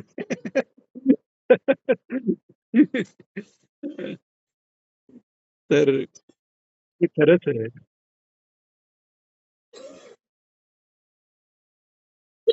हो, हो. तेवढाच दिले. हो, हो. आणि ते सगळ्यांना कळेपर्यंत कित्येक महिने काय काही म्हणजे वर्ष तरी त्यांना म्हणजे पगार नाही तरी त्यांचं शिकवणं चालूच होतं. म्हणजे असं नाही बाबा इथे पगार मिळत नाही म्हणून मी दुसरीकडे काहीतरी जाऊन करतो. म्हणजे ते अ, जे काय म्हणतात त्याला? तर गीतेत एक 12व्या अध्यायात भक्तांची लक्षणं सांगितलेली आहेत. आता भक्तांची लक्षणं तीच भगवंताची लक्षणं असतात. म्हणून तर ते महाराज सांगतात ना, "तस्मिन् तज्जने भेदाभावात" म्हणजे त्याचे जन आणि तो याच्यात भेद नसतो तसं. तर त्या भक्ताच्या लक्षणात सर्वारंभ परित्यागी म्हटलंय. म्हणजे कोणत्याही गोष्टीची स्वतःहून जाऊन सुरुवात नाही करणार आहेत. तसं इतकं आता ह्या नोकरीत नाही म्हणून आता ही सोडतो दुसरी घेतो हा पण नाही विचार. चाललंय ते तसंच चालू ठेवायचं. म्हणजे कोणी ह्याला म्हणजे प्रयत्नवाद नाहीये का? तर प्रयत्न तर पैसे न मिळता प्रयत्न चालू आहेत. म्हणजे मोठा प्रयत्नवाद आहे. बरं दैववाद नाहीये का? तर पैसे मिळतील तर दैवाने मिळतील किंवा मिळणारही नाहीत. म्हणजे हा किती मोठा म्हणजे गीता कशी अ, कसं वागावं हे कृष्णावतारात सांगितलं. पण ह्या अवतारात ते करून दाखवलं. गीता कशी जगायची तर ही अशी जगायची. हो.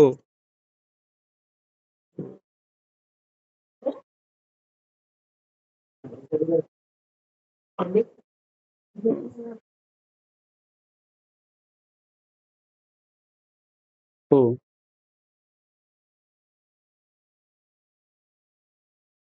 हो, हो,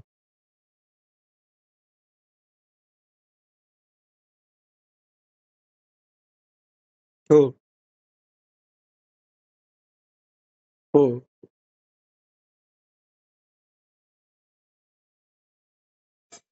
हं. तसं एकदा घरी म्हणजे ते करणी करतात तेव्हा काहीतरी घरातले धान्य म्हणा किंवा वस्तू असं काहीतरी मागून घेतात.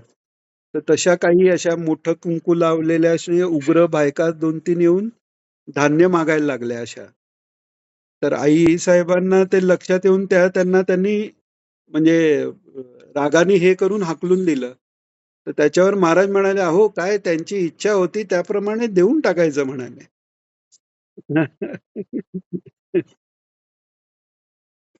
वाह! तर हां.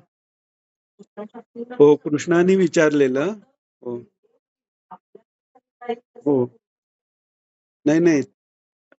अ, कृष्णाने विचारलेलं, हे जे करणीचे प्रकार आहेत ना, ही सगळी विद्या अथर्व वेदात येते आणि ती जशी म्हणजे ज्याचे त्या म्हणजे हे सगळं करायचे मंत्र आहेत, तसे ते उलटवण्याचेही मंत्र आहेत. तर कृष्णार्वीकरांनी विचारलेलं महाराजांना, की आपल्यावर हा प्रयोग झालाय, तर तो परतवायचे उपाय करू का?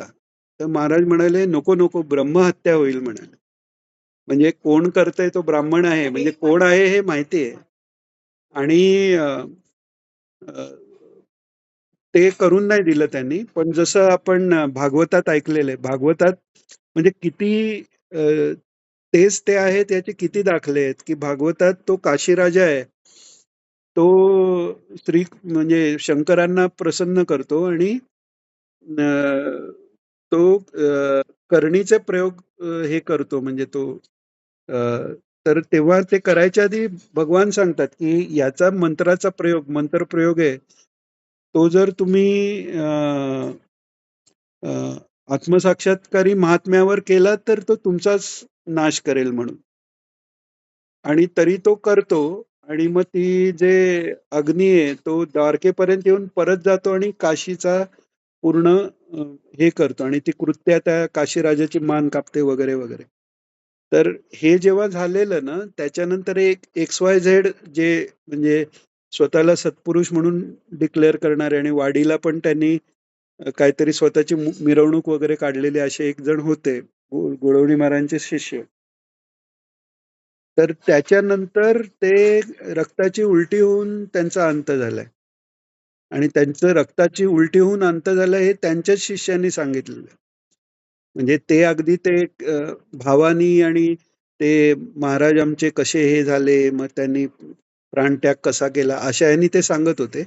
पण ते बेसिकली ती व्यक्ती रक्ताची उलटी करून गेली. म्हणजे महाराज हेच भगवान आहेत, भगवान हेच महाराज आहेत, हे त्याचे असे कितीतरी दाखले आपल्याला मिळतात. हो,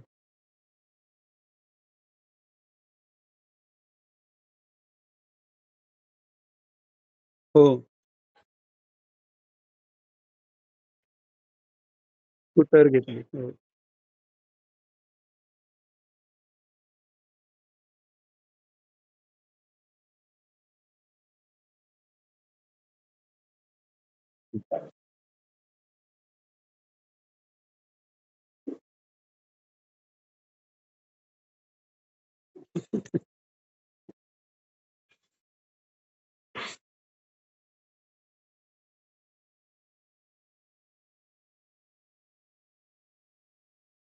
हो,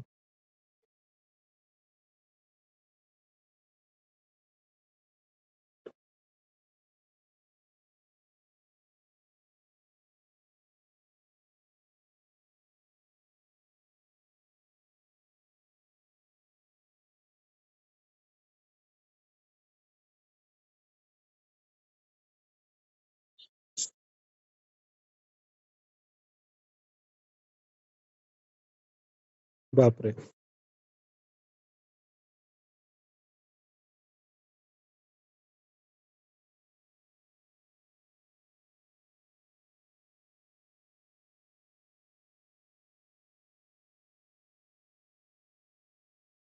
हो,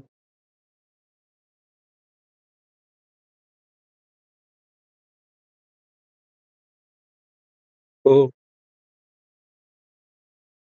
हो, हो. तेच, तेच सांगितलं. तेच.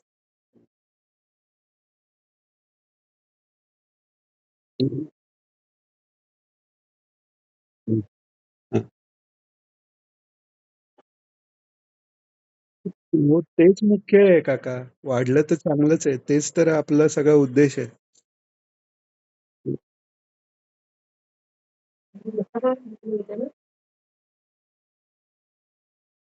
हो, हो,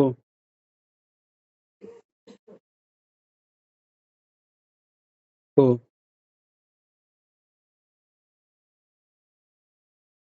हो.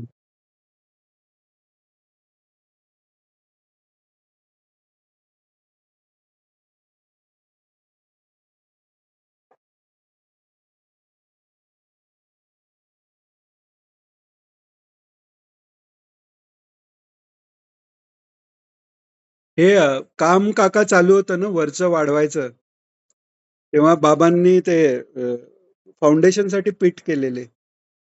हां, त्यात ते पडलं कुत्रं. हं,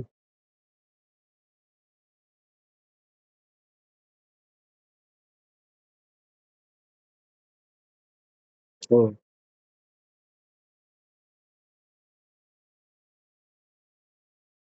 हो.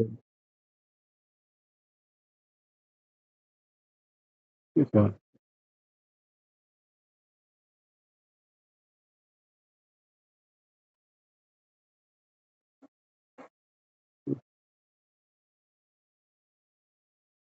नाही उलट तोच उद्देश आहे काका आपला. सांगा उलट अजून.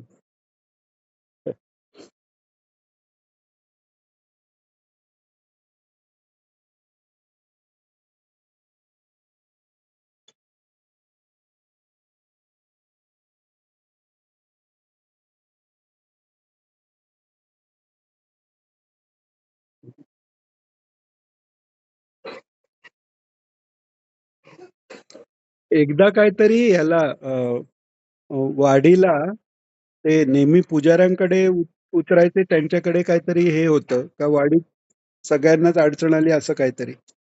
तर ते बनाच्या इथे कुठेतरी महाराज मग उतरलेले आणि तिथे मागे गिरणी होती आणि ती रात्रभर चालू होती आणि त्याचा खडाखट्टा खडाखट्टा असा आवाज आणि रघुनाथराव त्यामुळे एकदम असे बेचैन झाले. की मग ते काय कुठे हे केले सोय इथे सारखा आवाज काय झोप नाही येत वगैरे. तर महाराज त्यांना म्हणाले, "अहो त्या लयीत लयीतच मन लावायचं म्हणजे येते झोप" म्हणत. हं, छान. बरं. संबंधात पण हां, म्हणजे आपल्या बहिणींपैकी म्हणा काय? किंवा तिकडे शिकत असलेल्या त्या सगळ्या हां, कृष्णा शास्त्री वगैरे या सगळ्या मंडळींपैकी असं कोणीतरी विद्यार्थ्यांपैकी कोणीतरी म्हणा हां, कोणीतरी त्यांना म्हटलं की महाराज आपल्याला करणीचं काय म्हणजे हां, आपल्यावर परिणाम काय हां, होण्याचा काय संबंधच कुठे येतो काय अच्छा. हं, तर म्हणजे म्हणजे महाराजांना त्रास झाला ना हो, करणी झाल्यानंतर हो, प्रकृतीला फरक तर हो, पडला अस्वास्थ्य तर झालं तर त्याच्यावरती त्या प्रश्न म्हणजे ह्यांनी प्रश्न विचारला होता की असं कसं म्हणजे तुम्हाला कसा त्रास झाला? तुम्हाला त्रास होण्याचा प्रश्न येतोच कुठे? हां, त्याच्यावर महाराजांनी उत्तर दिलं होतं त्यांना, की त्या करणी जरी असली, ते जरी ती तशी तंत्रविद्या असली, तरी त्याच्याही देवता आहेत. देवता तर त्या देवतांचा मान ठेवावा हो, लागतो. म्हणजे त्या देवतांच्या मानासाठी जो बापरे! परिणाम होणार आहे आपल्याला तो स्वीकारावा लागतो. करेक्ट. हो ना काका, हे हो, तुम्हीच सांगितलंय. हो. वाह! हो. तरी उलटं झालं.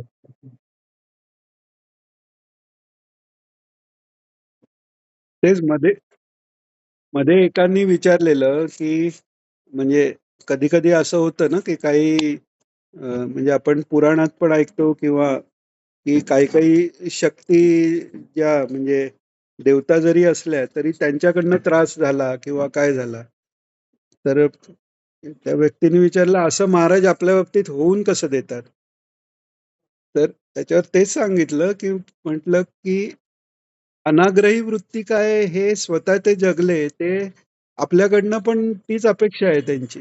कोणीही काही देव असो, राक्षस असो, काही आपल्याला हे केलं, तरी आपण आपला मार्ग सोडायचा नाही आणि आपली श्रद्धा कमी नाही होऊन द्यायची आणि उत्साह कायम ठेवायचा. हे कसं करायचं त्याच्यासाठी शिक्षण देतात महाराज म्हटलं. आणि मला तर कधी कधी असं वाटतं काका की तो जो करणीचा स्पेशली जो प्रसंग आहे म्हणजे तो तर खूप मोठा करण प्रसंग होता, अगदी मोठी घटना होती ती, प्रचंड मोठी घटना होती ती.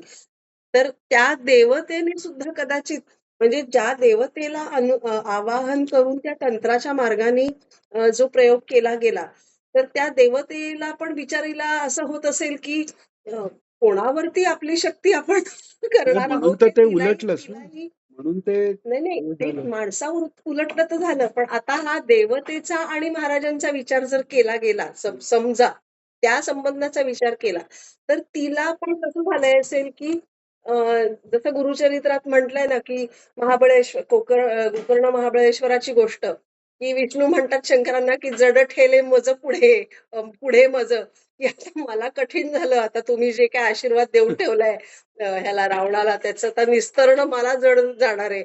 तर तशा प्रकारे त्या देवतेची पण मला वाटतं अवस्था झाली असावी, की आता ह्या साधकानी मला मंत्राच्या ह्यानी उपासनेतनं बोलवलं आणि काम करायला तर सांगितलंय.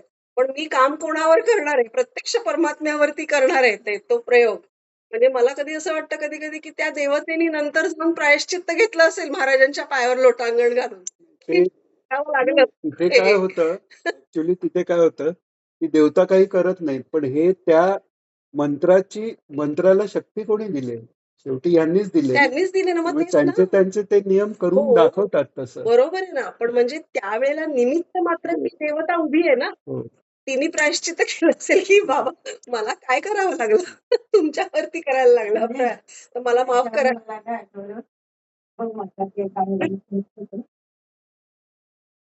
काय काय? हो. हां, हा. हां. हो. हो. हं, हं. हं.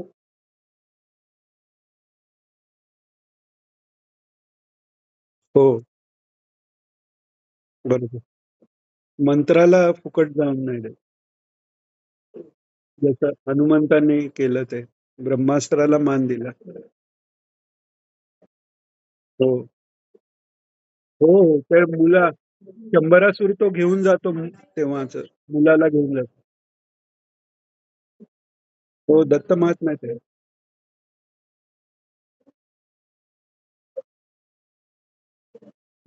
हो.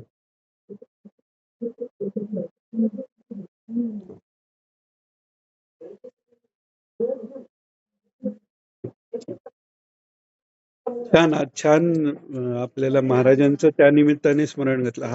म्हणजे फायदा आपला हाच आहे, की अ, नुसतं वाचणं वेगळं, आपण त्याचा महाराजांशी आपल्याला जे महाराजांचं स्मरण घडतं आणि अ, जे म्हणजे सिद्धांत बरोबर आहेत हे कळायसाठी सत्पुरुषांचं चरित्र आहे. तसं आहे ते. महाराजांच्यामुळे म्हणजे त्या सिद्धांताप्रमाणे महाराज वागलेत असं नाहीये. महाराज जसे वागलेत त्यांनी हे सिद्धांत खरे आहेत हे आपल्याला कळतात. असं असू शकतं. असंशक्ती असू शकते. किंवा पदार्थ भावना असू शकते. हे कळण्यासाठी महाराज सगळ्यांना दाखवण्यासाठीच तो अवतार आहे. आणि कुठेही अ, चमत्कार किंवा आपल्या सामर्थ्याचा यत्किंचितही उपयोग न करता अ, अप्रतिकारपूर्वक कसं राहायचं तर ते म्हणजे पूर्ण साधं म्हणजे आवाज वर चढवून पण कधी बोलणार नाहीत कोणाला किंवा काय हे प्रत्येक ह्याच्यात अविरोधाने कसं राहायचं ह्याचं म्हणजे एकमेव असेल उदाहरण आहे म्हणजे हा हा हा हा हा मग आम्ही तिथून सगळ्यांना ऐकून नाही येणार इथे येऊन मला सांगितलं होतं. हा जालन्याला म्हणजे माझ्यावर कोणीतरी करणी केली असं मला एका ज्योतिषीशांनी सांगितलं. ते येतात ना ते नवरात्रात ते काय म्हणतात धूप एका कोण ते हा कोण येतात ना त्यांनी सांगितलं होतं. तर मी म्हटलं होतं की नाही माझी जगदंबा म्हणता तुम्ही जगदंबा तुमच्या पाठीशी आहे म्हणून तुमच्यावर काही त्याचा दुष्परिणाम नाही झाला. मी ताईंना सांगायला गेले तेव्हा ताई मला काय म्हणाल्या, नाही नाही आता संध्याकाळ झाली आता काय मला वेळ नाहीये, आणि ताई आत गेल्या. मग मला खूप वाईट वाटलं मग, आणि दिनेश होता तिथे. तेव्हा मी दिनेशला म्हटलं, दिनेश मला ताईंनी काय हे नाही दिलं रे, मी सांगायला गेले तेव्हा तू म्हणाला होतास त्या तुला नाही बोलल्या, तुझ्या मागे जे काही आहे ते त्यांना दिसतंय, तर त्यांचा अपमान न करताना त्याच्यातनं कसं बाजूला तुला करायचं याच्यासाठी ताई बोललेले आहे ते. हे तुला त्यांनी झिडकारलेलं नाहीये. अगदी असंच झालं ना तेव्हा सुद्धा आणि तू सांगितलं होतंस मला ताईने तुला नाही केलेलं. शक्तीचा हा. काय काय? हा. हा. हो. झालं. हो. हो.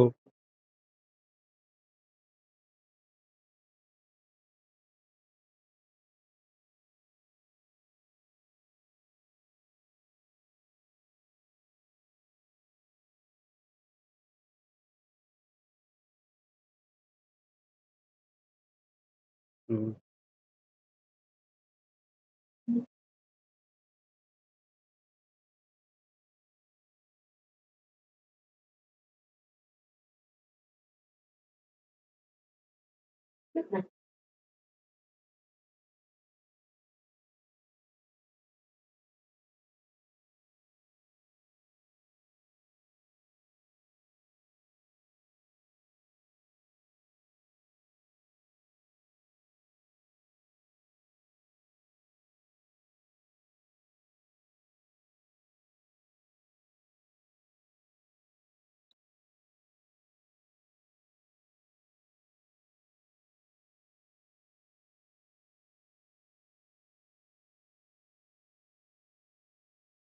हम्म.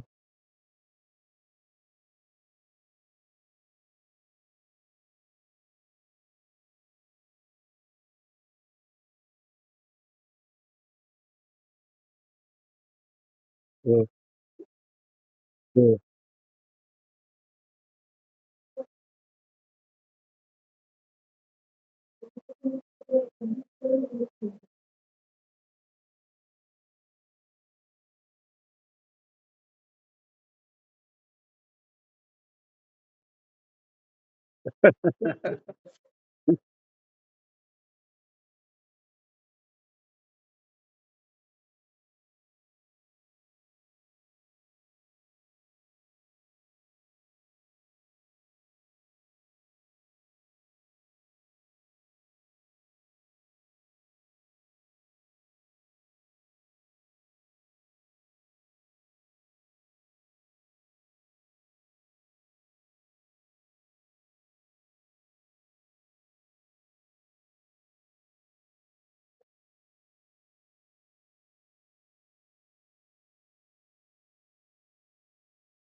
हम्म.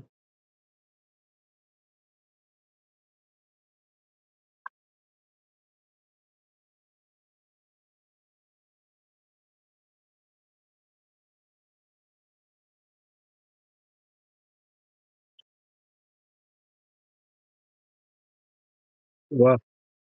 वा. हम्म.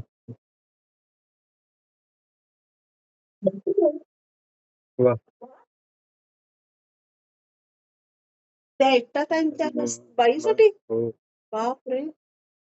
वा. कमाल.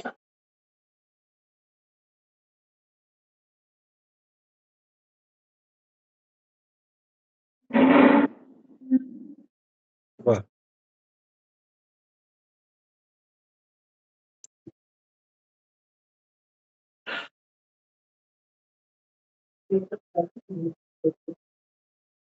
हं.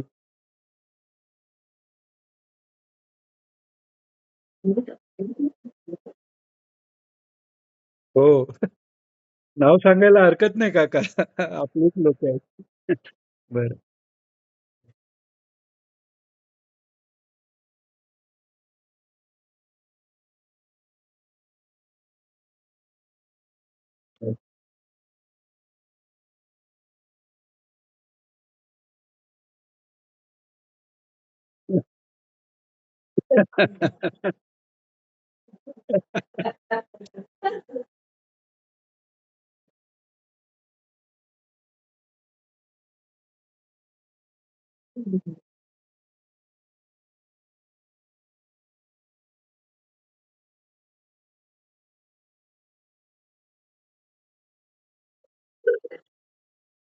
हो,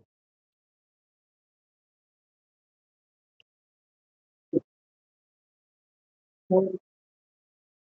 म्हणजे हे स्वस्तिश्री वटेशूचं 750 वर्षांनंतर पुन्हा हे म्हणजे पुन्हा एकदा घडणं. स्वस्तिश्री वटेषु प्रगटला जगदाभासु.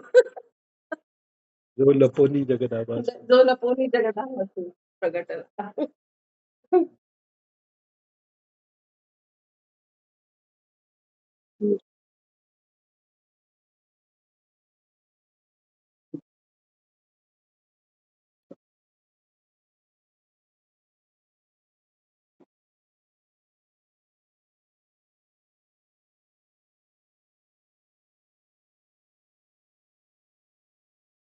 आवाज येत नाहीये नीट काका. भूमकर काका आवाज येत नाहीये. हो.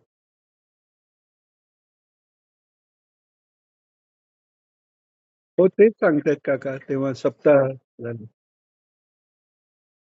हो, हो. चालेल. चला आता आपण हे करू. अ, आजच्या करता थांबायचं का? 11:30 होत आले.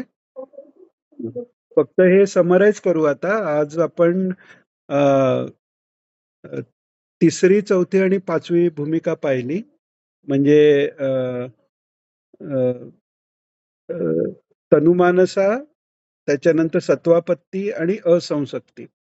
आणि या पाचव्या भूमिकेत समाधिलाभ झाला आहे. आता टोटल 7 भूमिका आहेत. म्हणजे आपल्याला जनरली वाटतं की समाधिलाभ झाला की मुक्ती मिळाली, म्हणजे मुक्तीची गॅरंटी झाली. पण त्याच्याही पेक्षा वर पुढे 2 भूमिका आहेत. ते म्हणजे अ, पदार्थाभाविनी आणि शेवटची आहे ती तुर्यगा. ही 7वी आणि त्याच्याही पुढे आहे ती सहजावस्था आहे, जी महाराजांची आहे. ती केवळ अवतारी महापुरुषांची असते, की त्यांच्यासाठी डोळे मिटले तर समाधी आणि उघडल्यावर जग हा काही संबंधच नाहीये. किंवा डोळे उघडले तरी ते तंद्रीत तुर्यावस्थेत आहेत, बाह्य जगाचं भान नाही असं नाही. एका वेळीच बाह्य जगाचं भान आहे आणि आणि तो समाधीचा आनंद आहे. हे फक्त ईश्वराला जमतं. तर ते ईश्वर स्वरूप जे महात्मे आहेत किंवा जे अवतारी आहेत त्यांचं ते होतं. जसं महाराजांचं होतं. महाराजांनी एका ठिकाणी बसून ध्यान करतायत किंवा काही असा काही संबंध नव्हता ना. ते बसले की तेच ध्यान आहे. डोळे उघडे किंवा नाही तो संबंधच नाही. आणि तेव्हा तो हरेश्वरचा एक प्रसंग आठवतो, की हरेश्वरहून परत जाताना ज्या दिवशी महाराज निघालेले त्या दिवशी चुलत भावाच्या मेवणा-मेवणीला दीक्षेची वेळ दिलेली 6 वाजताची. हरेश्वरहून 5 वाजता निघाले. अ, तर गाडीत पुढे माझा चुलत भाऊ गाडी चालवत होता. बाजूला बाबा बसलेले आणि बाबांनी आरसा असा ॲडजस्ट केला, की महाराजांचा चेहरा दिसावा. म्हणजे त्यांना उत्सुकता अशी, की दीक्षा देताना महाराजांच्या चेहऱ्यात काय फरक होतोय? तर ॲब्सोल्युटली काहीही फरक नाही. बरं ॲब्सोल्युटली काही फरक नाही, तर ते सर्कल कंप्लीट करायसाठी पोहोचल्यानंतर त्यांनी इथे पत्राने विचारलं, की तुम्हाला काय अनुभव आला? तर व्यवस्थित दोघांनाही, एकाला क्रिया झाली, एकाला अमुक झालं, तासभर बसले. असं सगळं व्यवस्थित झालं. तर हे आहे म्हणजे तो मुद्दामून काही संकल्प त्यावेळी करायचा किंवा काही नाही. ही जी सहजावस्था आहे ना आणि मुख्य म्हणजे स्वतःच सामर्थ्याची दाखवत नाहीत नाही. तो मी म्हणजे काहीतरी ह्याचा अभाव असणं हे खरं ईश्वरत्व आहे. महाराजांनीच सांगितलेलं आहे, की भगवान शंकर मोठे का? की त्यांच्यामुळे एवढं सगळं जगाचं कार्यकाल आहे, पण त्यांना ती कल्पनाच नाही किंवा ज्ञानेश्वर माऊली, की भिंत चालवली हा मोठेपणा नाही. पण त्यांनी काही चमत्कार झालाय ही सुद्धा जाणीव नाहीये. त्यांना फक्त बरं भिंत पण स्वतः ते निघालेले नाहीयेत. निवृत्तीनाथ म्हणाले, की यांच्या स्वागताला चला म्हटल्यावर यांचा आज्ञापालनापुरता संकल्प आहे, नाहीतर संकल्पही नाही. आणि तो झाल्यावर भिंत चालली म्हणून पण काही अहंकार नाही की काही नाही. तर तसे आपले महाराज त्यामुळे ह्या अवस्था कळायला काका म्हणाले तसे, की एकच उदाहरण किंवा एकच समोर महाराज ठेवले, तर हे सगळं आपल्याला कळायला सोपं जाईल आणि म्हणूनच ते कळू शकतंय. तर आज आपण 5व्या भूमिकेला थांबू. मला हसायला येते 5व्या भूमिकेला थांबू म्हणताना. अजून काही पत्ते नाही. हां, हां, हां. सांगा ना काका. हां, हो, हो.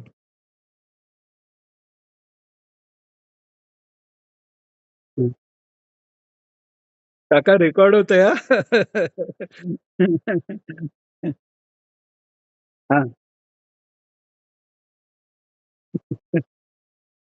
अच्छा. हां, हां.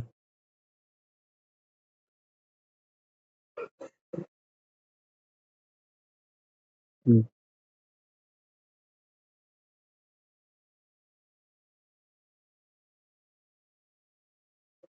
हां. हां, महाराज तिथे गेले असतानाचं काहीतरी. हं.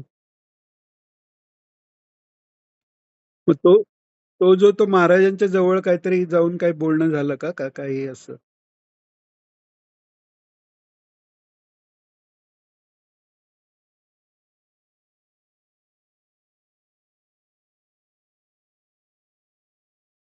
हो.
हो.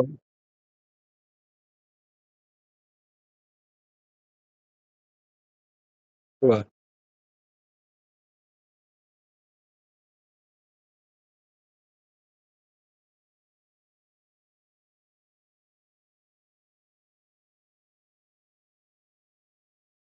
हो.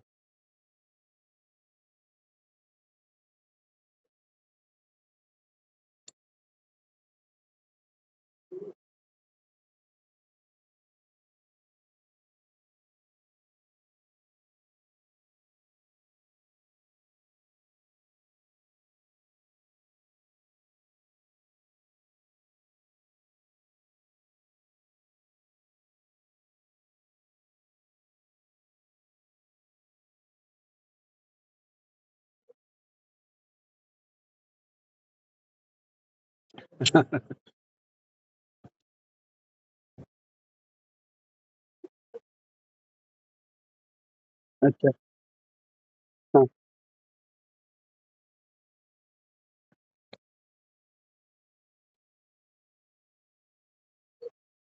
हं.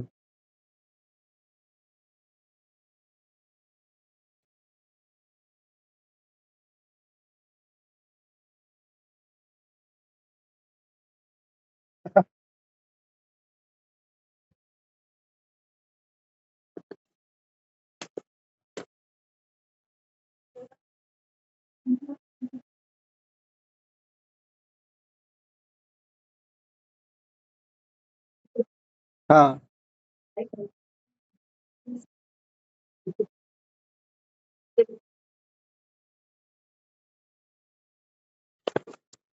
ब्राह्मण सभेला ना झालेलं की ब्राह्मण. हो.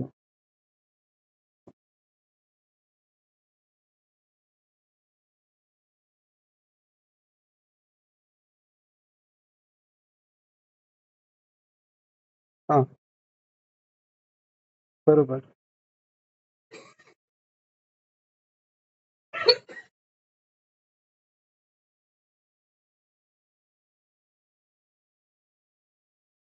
हा.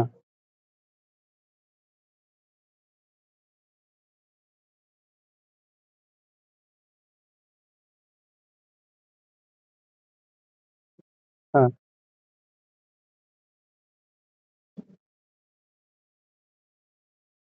अच्छा.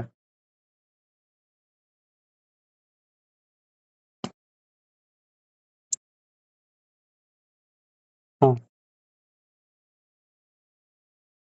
हा.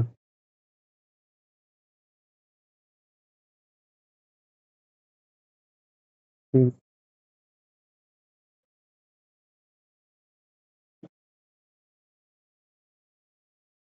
हम्म.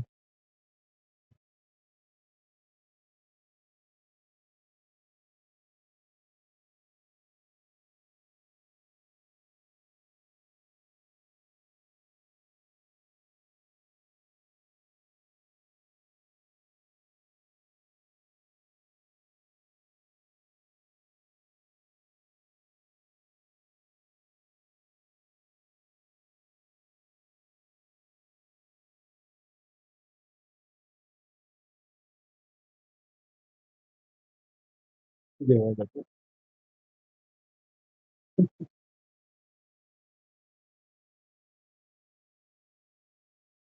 हम्म.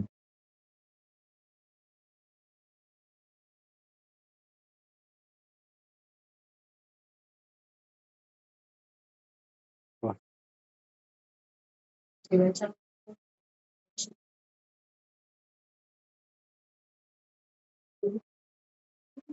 ते काका एक ते कोणी तुम्हाला सांगितलेलं ना अनुभव त्यांच्या घरी काहीतरी लग्न का काहीतरी होतं आणि त्यांची मनापासून इच्छा होती महाराजांनी यावं म्हणून. पण प्रत्यक्षात म्हणजे फिजिकली येणं काही शक्य नव्हतं आणि महाराजांनी त्यांना तिकडे दर्शन दिलं आणि दूध मागितलं. आणि मग यांना वाटलं, की महाराज आता फक्त आपल्याला दिसतायत, बाकीच्यांना दिसत नाही. तर आपण असं इथे नुसतं दूध आणून ठेवलं तर लोकं आपल्याला काय म्हणतील? आणि मग महाराज जरा वेळ थांबले आणि मग असा हात करून निघून गेले काहीतरी. अच्छा. तो म्हणजे तुम्हीच सांगितलेला, जालन्याला असताना सांगितलेला म्हणजे 95 साली आपण नाही का हे तेव्हाच तेच महाराजांवर ते करणी वगैरे प्रयोग झालेला तेव्हा 95च्या डिसेंबरला आपण म्हणजे जालन्याला गेलेलो तिकडे जप केलेलं सगळ्यांनी. हो, आपण हो.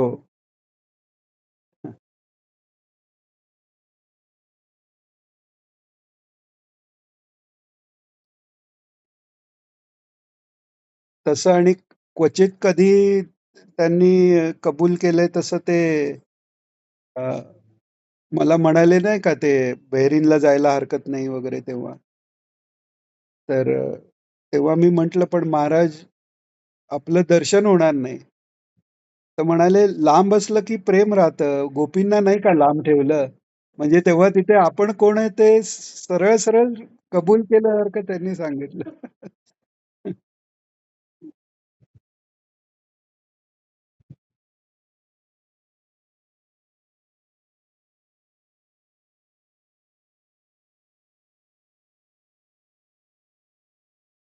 समाधान आहे. हो. हो. नुसत्या आठवणीतही समाधान आहे.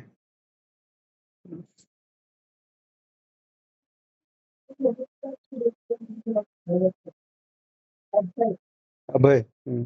तेच.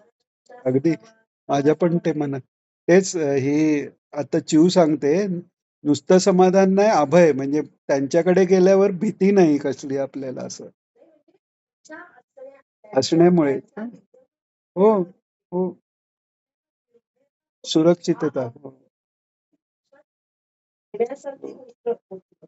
आता- हो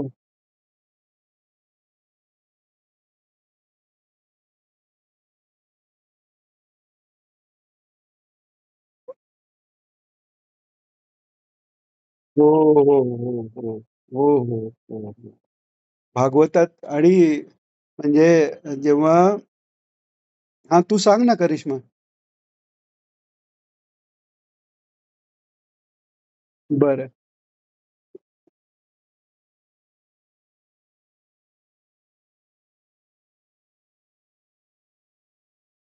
हो ते हो कंसाला हा, कंसाला मारल्यावर जेव्हा गेले तर तेव्हा महाराज असं म्हणालेत अं, म्हणजे माता आणि पिताजीकडे गेले म्हणाले आमच्याकडून आपली काही सेवा झाली नाही म्हणाले आणि लगेच डोळ्यात पाणी म्हणजे असं पुसलंय वगैरे महाराजांनी तेव्हा ते मध्ये आता पण आता सतत भागवत ऐकतच असतो ना तर त्यात पण म्हणजे यशोदा माता नुसता उल्लेख आला आवाज बदलला म्हणजे अं, महाराज तेच कसे तर एखादा भक्त जो असतो अं, कोणतेही संत महात्मे घ्या अगदी आपले आत्ताचे सध्याचे प्रेमानंद स्वामी पण घ्या राधाजू म्हटलं किंवा भगवान म्हटलं की डोळ्यात त्यांच्या पाणी येतं पण तुम्ही जर ऑब्झर्व केलं महाराजांच्या पाणी कधी येतं तर कुठेही भगवानांच्या नावाने पाणी नाही येत तर भक्तांच्या नावाने काय म्हणाले प्रल्हादजी मी आपला अकाम भक्त आहे आणि डोळ्याला हे किंवा ते यच्चत वेष्टम तत्करू मयी वो सर्वज्ञ वक्तुम वक्तुम समर्थ त्यावेळी येतं किंवा उद्धवजी विदुरजी यावेळीच बरोबर पाणी येतं यशोदा माता काय म्हणाले प्रल्हादजी मी आपला अकाम भक्त आहे आणि आपणही असे स्वामी नाही की काही केल्यावरच काही द्याल असे समाधान झालंय भगवंताला तेव्हा ते भागवत ना एकदा म्हणजे तुम्ही प्रयोग करून पहा ते आवाज बंद करून सुद्धा ऐकलं ना तरी आपल्याला तो आवाज ऐकू येईल असं ते हातवारे ते स्ट्रेस देऊन बोलणं व्हॉइस मॉड्युलेशन शिकायचं असेल तरी भागवत ऐकावं हो आणि हेच नुसतं नाही की म्हणजे बरेच वर्ष असा प्रश्न होता महाराज अमुक करा असं डायरेक्ट सांगायचं नाही तर न्यूरो लिंग्विस्टिक प्रोग्रामिंग मध्ये तो मुद्दामून लिंग्विस्टिक पॅटर्न आहे की एखादी आपण इन्स्ट्रक्शन देतो तेव्हा लॉजिकल माइंडची पहिली ऍक्शन त्याला अपोज करायची असते तर त्यामुळे त्याला जर बायपास करायचं असेल तर एकतर मेटाफर हे आहे म्हणजे एखादी गोष्ट सांगताना मध्येच उपदेश करून मग परत ती गोष्ट कंटिन्यू करायची किंवा असं म्हणतात कोण म्हणतात ते म्हणायचं पण नाही नामस्मरण करावं असं म्हणतात म्हणजे जेव्हा एखाद्या क्वेश्चनला एखादी मेमरी अटॅच राहते तेव्हा ते लक्षात राहतं तर असं म्हणतात म्हणजे कोण म्हणतात असा विचार नाही केला तरी अनकॉन्शियसला तो प्रश्न असतो तो कोणत्या वेळी तर त्या नामस्मरणाच्या वेळी त्या ह्यानी ते स्मरण राहतं म्हणजे इतकं सूक्ष्म आहे ते मजा आहे नुसती वचन ऐकावं भागवतही ऐकावं त्यातनं म्हणजे तुम्हाला पोस्टिंग करायचं असेल आणि त्याच्यात हो तुम्ही म्हणाला की व्हॉइस मॉड्युलेशन सगळंच त्या म्हणजे परफेक्ट शब्दाला तो तो हो पण कशातही कमी पण नाही हो हो आणि ते सगळं असताना स्वतःची पर्सनॅलिटी पण कायम आहे म्हणजे कोणी असं म्हणणार नाही की हे कोणी म्हणजे काय म्हणतात त्याला अं, एखाद्या वक्ता आहे तो बहिर्मुख असणं आवश्यक असतं पण त्यांनी एवढं व्हॉइस मॉड्युलेशन किंवा ते हात पण नाही का सोडून दिलेलं आहे किंवा आता असं करून ठामपणे सांगताना इथून आम्ही हलणार नाही म्हटलं तो हात असा करूनच सांगितलंय किंवा आहे पण एवढं सगळं करताना स्वतःची पर्सनॅलिटी बाजूला ठेवून सांगणं हे म्हणजे ते शक्यच नाही